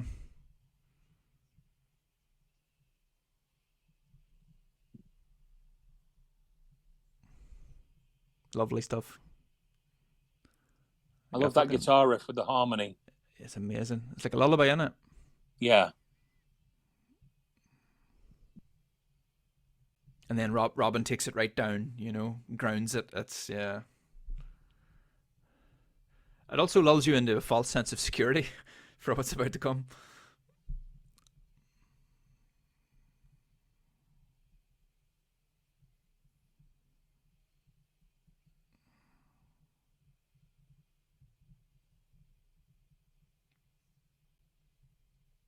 Daniela was a great asset to the band. You know, she brought an awful lot of.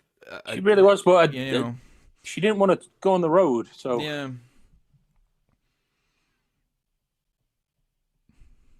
But they didn't pay Sarah twice for doing those spoken word parts live, though. No. That riff's killer. Really good, yeah.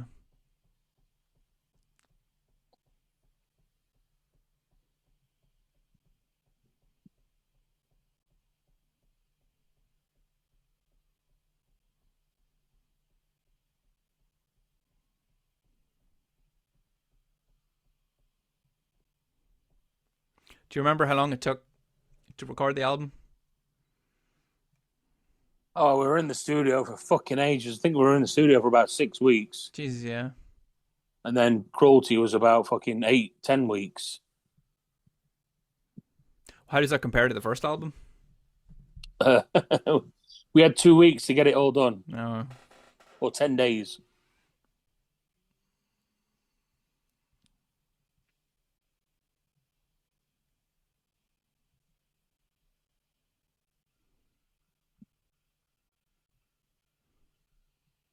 The maiden worship. Yeah, yeah.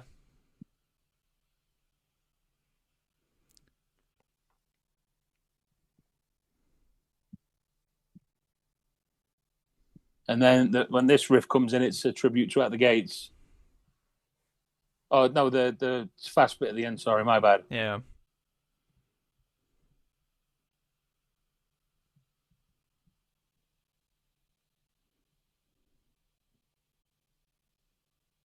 So odd little phrasing you do there with the you know, it's in between the beats somewhere. I don't know how to describe it, but it's Gene Hoglan.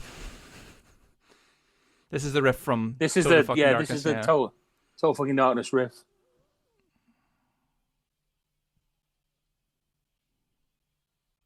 It's such a keyboard heavy album, isn't it? It's really compared to Vampire in particular, you know.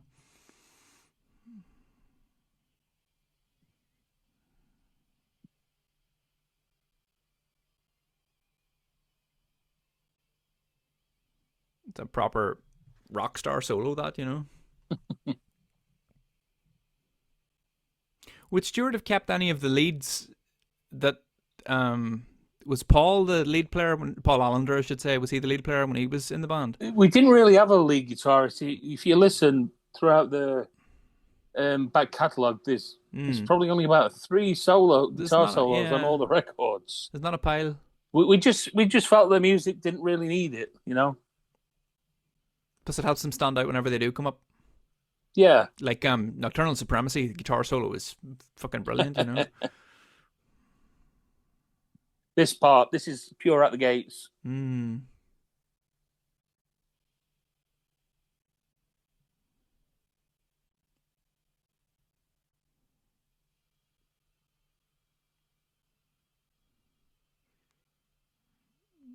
Yeah, that's class. That's at the gates worship right there. Yeah.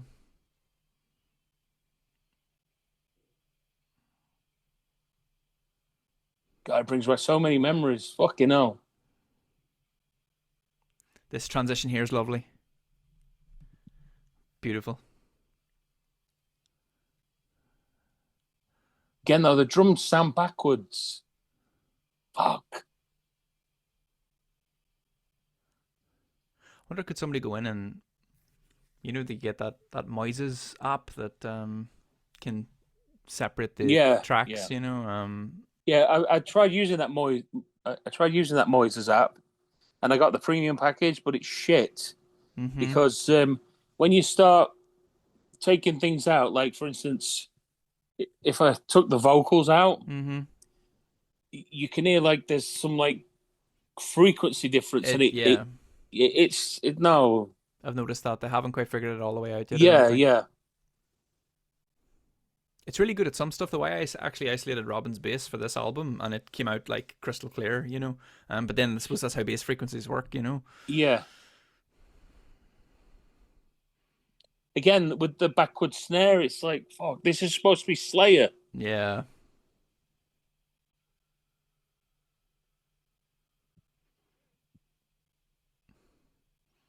Fuck.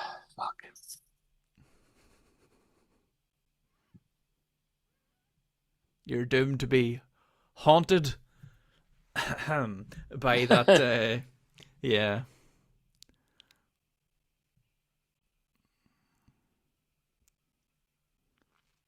It's a strange song, this, compositionally.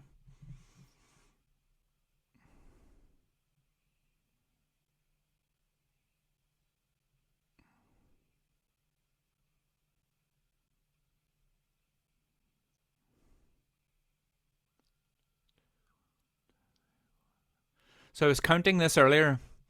1, 2, 3, 4. 1, 2, 3, 4, 5. 1, 2, 3, 4. 1, 2, 3, 4.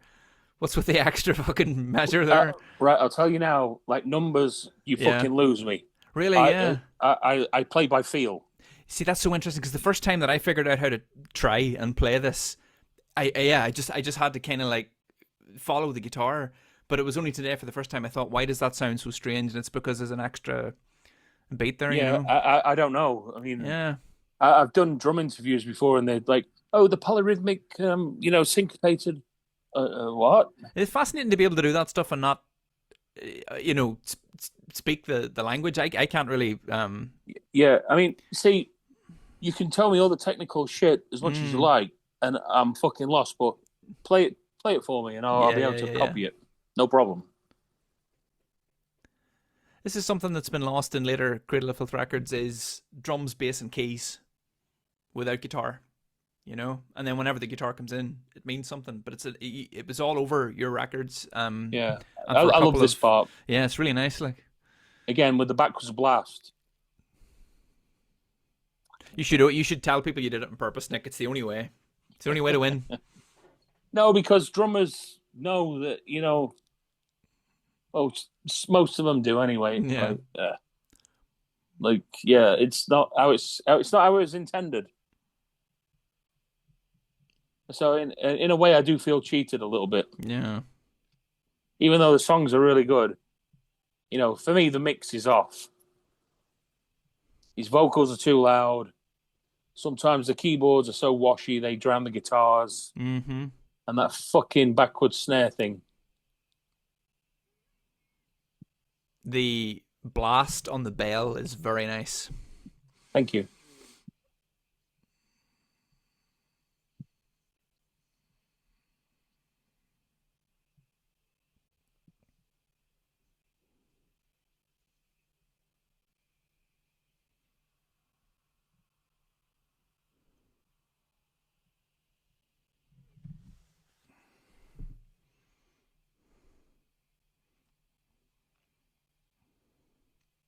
What's that sound, do you know?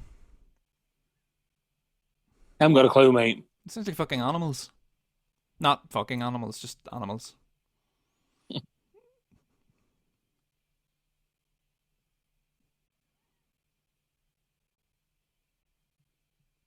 This bit differs slightly from the original Yeah.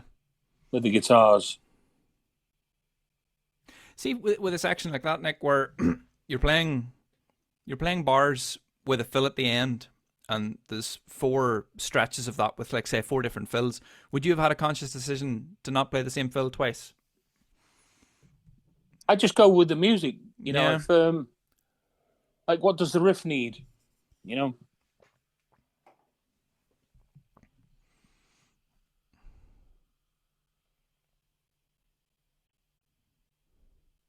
must have got the feeling when you were recording this that, something big was coming. Yeah. We all knew, like, this is going to be fucking massive. Yeah.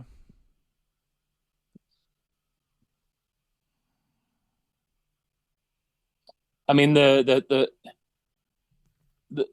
press campaign that Music for Nations did for us was nothing short of amazing. They were such a good record label. Yeah.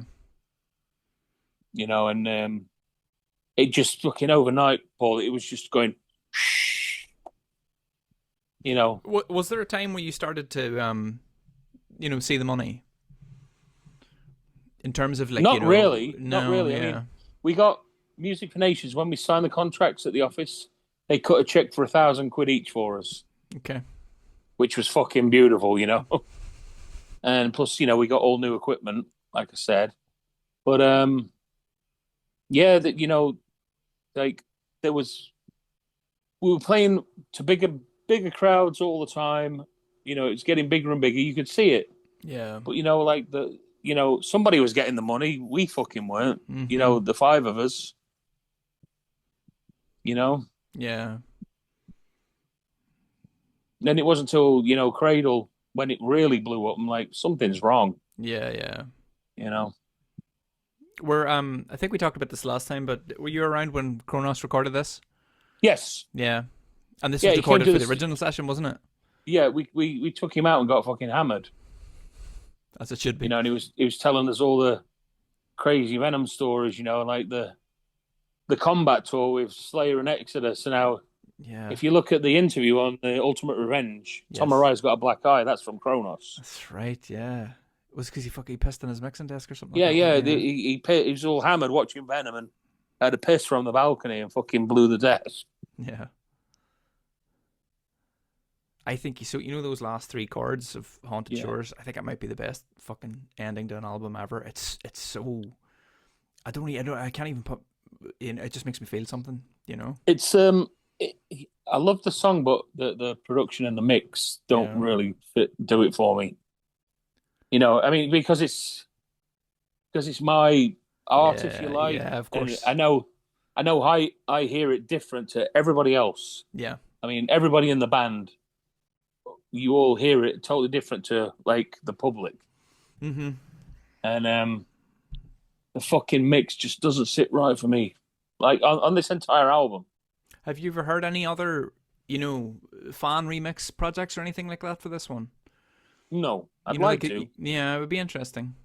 Because obviously Metallica fans have been doing that with Justice for years, pumping the bass. I really up don't on know that why one. Metallica don't re-release it with the fucking remix, Mm-hmm. because that could be such a good album. Yeah. The kick sounds amazing, Yeah. but the toms sound fucking wank. Mm-hmm. If you listen to the punch and the attack the kick's got, Yeah. the toms need to have the same, and they don't. The drum kit sounds disjointed. It is a very strange listening If you ask me, experience. and I think the snare's weak as well. Mm-hmm. The snare on Master of Puppets was way better. You're fucking right, But yeah. here's some Metallica tribute for you. Do it. I believe that Lars played Rick Allen's Black Beauty snare from the Pyromania era. Yeah. Yeah. On Puppets? Yes. And there's he's on the thanks list. Oh, yeah. So are Rush.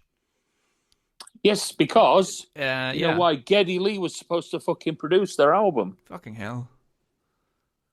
But it just didn't work out, I think, with scheduling or whatever. But Yeah. Geddy's actually spoken about that. Oh, yeah. Have you read his book? Not yet, no. Yeah, check it out. Or you could do the audiobook. It's very good. Is it good? Yeah, it's brilliant, yeah. I mean, all the stuff about his parents in World War II it's very, very harrowing stuff, but I know you'd be interested in that. Yeah. Yeah, I've got to check it out. There's quite a few books I've got to read, actually. Geddy's one of them. Mm-hmm. The Phil Collins one. And the Bruce Lee and Chuck Norris ones. Bruce Lee, is it about Bruce Lee, or did he write it? He didn't write a book, did he? It's his autobiography. Like, basically, his life story, should I say. Yeah. But, the Chuck Norris one is like his autobiography, which I'm really interested in. Yeah, that'd be good, yeah.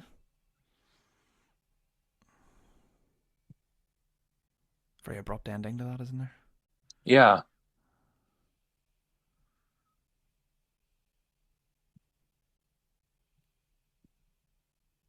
Those chords or something else. That beginning is so bombastic, isn't it? It's really good, yeah. It just sounds like fucking German stormtroopers, invading, doesn't it? You see the fucking and the tanks rolling. Oh, you had that on Death Cult Armageddon. Do you mind? There's a song that starts with yes. Yeah. I mean, the beginning to Nocturnal, you could easily put it to a YouTube war documentary and with the sound off. Yeah. So it's interesting you've changed your drum tracks from Vampire to this subtly. The subtle little changes. Well, this was recorded before Vampire.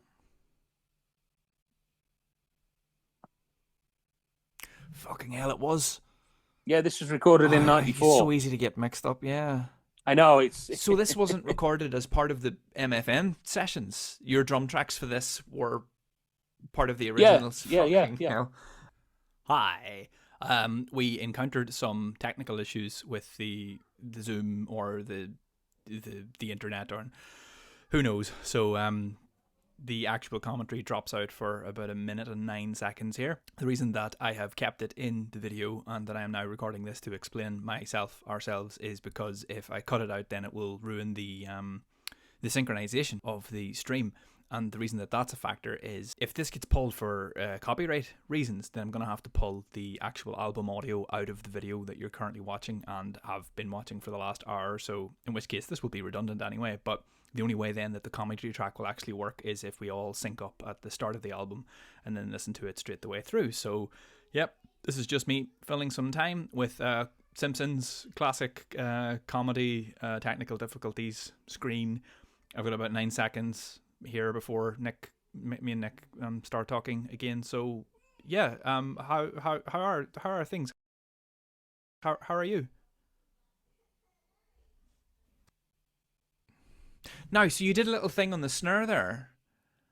Almost sounds like a little slip, but then it's a Lombardo thing. Am I right in saying that? Yes, from Raining Blood. I love this. Yes. Because on And this Vampire, fill coming up is pure Neil. it is. Yeah. Listen. So That's pure Neil. since the last time we were on, I found out what that's called. It's called a herda. That is called a herda. So it's herda. Yeah. So, but the interesting thing about this is on Vampire, Robin's playing something really complex, whereas on this version, he was just going doom, letting it ring out. You know, I like it. I love the little kick flutter as well, but you can't really hear it on this. Yeah, it cuts through much better in Vampire. But even in Vampire, I think you were saying you still think it's a little bit low, you know? It's just the trigger sound we used. You know, it's quite thin. But it's got the attack and it cuts through. Yeah. You know, it's just not much weight to it.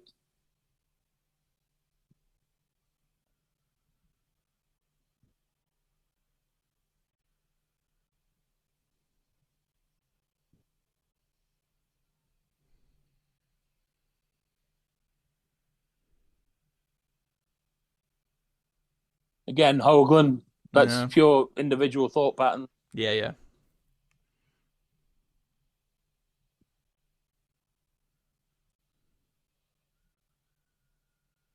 was Nocturnal Supremacy was the original opener, wasn't it? The sequence of the original version.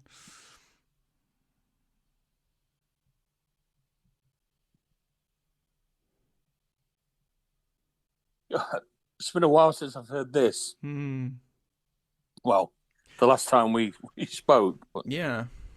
Well, this one has never been reissued on any of the compilations of like rare tracks and Dusk reissues and everything. The only way to get this is on the digipack. It never repressed. Right. Okay. Strangely enough, you know. New solo. I think I probably prefer the Vampire solo, but I like the ending of this solo better. Yeah. But they're both Stuarts, aren't they? Like. Yeah. Yeah.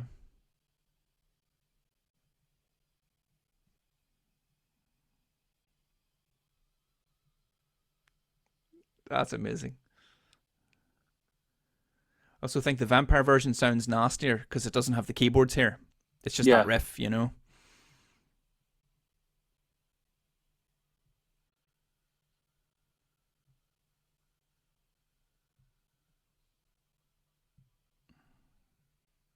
Do you remember who you were touring with in support of this album, Nick?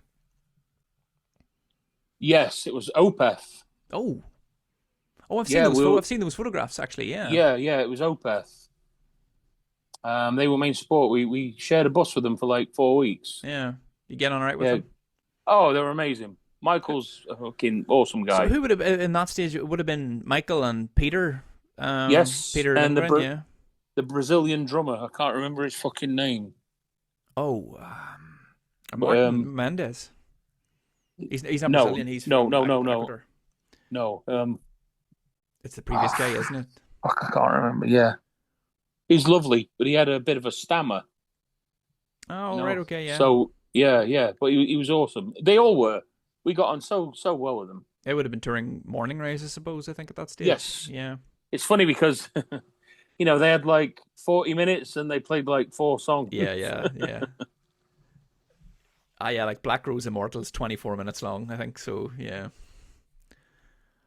Why the Slayer cover, Nick? Because we're approached to do a Slayer tribute album, the Satanic Slaughter. Oh yeah. And they released 2 of them, and we were on the second one. Dissection were on there. Liars in Wait, At the Gates. At the Gates did Capture Us In, yeah. Yeah. Dissection did Antichrist. Mm-hmm. There's a lot of bands on there. Oh, Dope, which was Two Madson's band. Yes. Yep. What do you think of the production on this one? This sounds... I think the production's shit and the mix is terrible. This was recorded. This was recorded at the studio where we used to jam. Oh, Springdale. It wasn't a very professional studio. I always thought this sounded. For years, I thought this was a live recording. So I suppose it was probably live in the room, was it? I think Stuart actually used a 10-watt Gorilla amp. Oh yeah. Yeah, I think so. Or maybe that was for the solo. I can't remember. but the keyboards are way too loud. I particularly, given that there was no keyboards in the original song.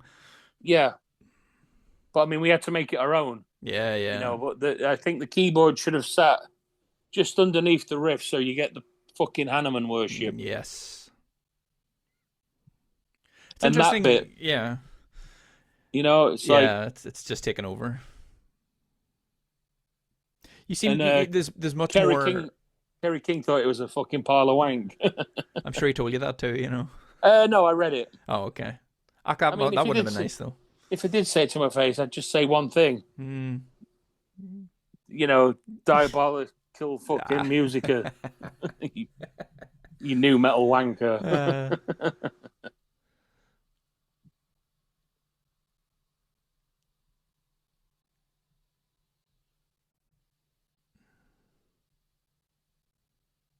Great tone though. I think the guitar sounds fucking amazing. We actually recorded Sodomy and Lust in this session too. Did you really? Yeah. Oh, I always thought that was done later. Yeah, it's interesting. No. If you listen to that and Sodomy and Lust, yeah, back to back, you'll hear it's the exact same drum mix. Deadly. And guitars. I always loved Stuart's solo on that cover as well. Sodomy and Lust. It's beautiful. And the toms aren't loud enough on the rolls, you know, on this. Yeah.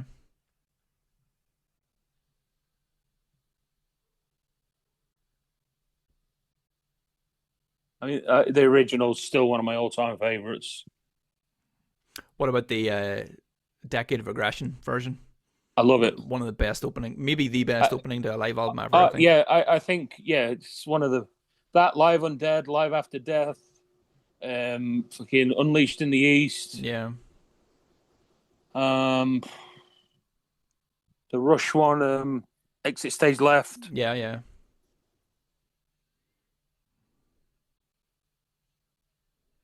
There was a string of Roadrunner live albums in the mid-90s that sound suspiciously well recorded. The Obituary one and the Dayside one. Well, Andy Sneap mixed it, that's why. Yeah, that's what it is, yeah. Yeah. Although I thought that for years about the Dayside one, but then I saw some footage, like quite a lot of footage of them playing live. They were fucking tight. When the Hoffman brothers were playing there, they were really, really tight. Like, yeah, I mean, when you've got Steve on the fucking kit, you know, it's like you gotta step up. And to be fair, Steve wrote a lot of the music. He did. That's right. Yeah, I think he wrote all of Legion. It's very different from the first album. It is very much. Yeah, me and David were talking about this. I think Legion is the one for me. That album is. It's the self-titled one for me. Really, yeah. His fucking vocals on that are just the best. When I first got it, I honestly thought demons were coming out of the fucking speakers. You know how we did that multi-layered. Yeah, the fucking Evil Dead thing. The highs, the lows, and then those demon fucking. Oh, it's just amazing. It is, yeah. Lunatic God's Creation, Oblivious to Evil, Sacrificial Suicide, Dead by Dawn, Carnage in the Temple of the Damned. Just the whole album, banging, really, isn't it? Like, yeah, it's fucking awesome. Yeah. And then the sample from the movie with Powers Booth. Is that Jim Powers Jones. Booth? Yeah. It's from the movie. I never fucking knew that. Yeah, I love Powers Booth. Yeah. Red alert, red alert. That's right, yeah. They're coming with flamethrowers. Yeah. Our patrols are sweated in the jungle. Quick, drink the potion, drink the wine. You'll be human flamethrowers. Sorry to go off topic again. Fucking, that was well worth it. That was word for word, I think, yeah. Right, Nick, final thoughts about Dusk and Her Embrace. 30 years to the hopefully if I put this up on the 20th, 30 years to the day. Well, first of all, it makes me feel old. Secondly, I never, ever imagined back then when I was like 22, 23, that people would still give a fuck about Cradle of Filth. 30. I just couldn't imagine it. I thought, this could probably go on for 10 years and that'd be it. Yeah. You know, but it's a strange feeling to know that, like, wow, it's 30 years old, man. Yeah. Fuck.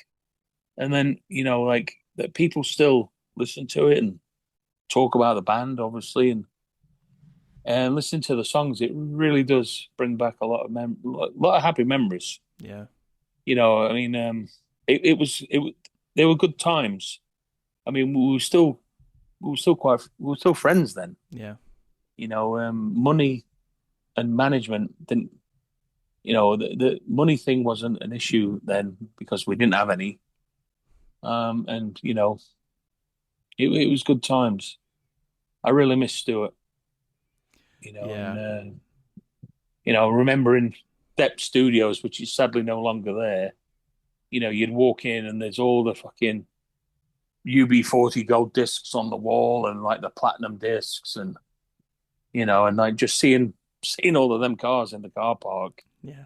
911, a fucking 7 Series Beamer, an AMG Jag. Yeah. Sorry, AMG Merc.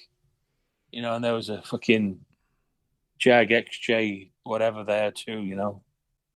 And my shitty fucking Vauxhall Astra. There's nobody driving But any no, of them cars who play drums like that, though, Nick. yeah, it's listening to the music again, mate, and going through it with you. It really, wow, we were really like on top of our game. Yeah. In terms of like the riffs and just what we were doing and where we were taking it. It's like fucking hell, yeah. You can really see how it went from Principle, then Vampire, then Dusk, and then Cruelty, and then I mean they went on to other things after I left. But I do honestly think, and judging by reading all of the internet comments, especially on YouTube, it's really humbling that the fans regard the first 4 albums as like the classic era. That's it. Yeah, that's true. And a lot of people speak highly of Dusk and Cruelty. And Dusk will be number 1 for a big amount of people, Nick. Yeah, and I'm really proud of it. And listening back to it, I mean, the mix isn't right, but I mean, what can I do now? Yeah. I've had to live with it for 30 years. But it's lovely to revisit it with you, especially with you, because we've talked so many times now. I think we've built up a friendship and a rapport. And so it's always a pleasure to speak to you. And likewise, Nick. Yeah, and thanks for doing this. Well, listen, thank you for doing this because this was just a notion that I had earlier this year, but to get this level of access to a classic album with someone that was so crucially involved in its composition is kind of it's a brilliant insight for fans, but also it's great to be able to celebrate it with you. Do you know what I mean? And thank you. To talk about Stuart too, and to celebrate him and his work, and it's a cool opportunity. I really miss him. He was one of a kind, was Stuart. Yeah. He's the chemistry and everything. I mean, it was amazing. Yeah. And it's also nobody's really even mentioned it. It's the 25th anniversary this year of Puritanical. What the fuck? Yeah, it dropped in 2001. Well, Nick, I guess we know what our next call is going to be about then, don't we? Yeah. Ha!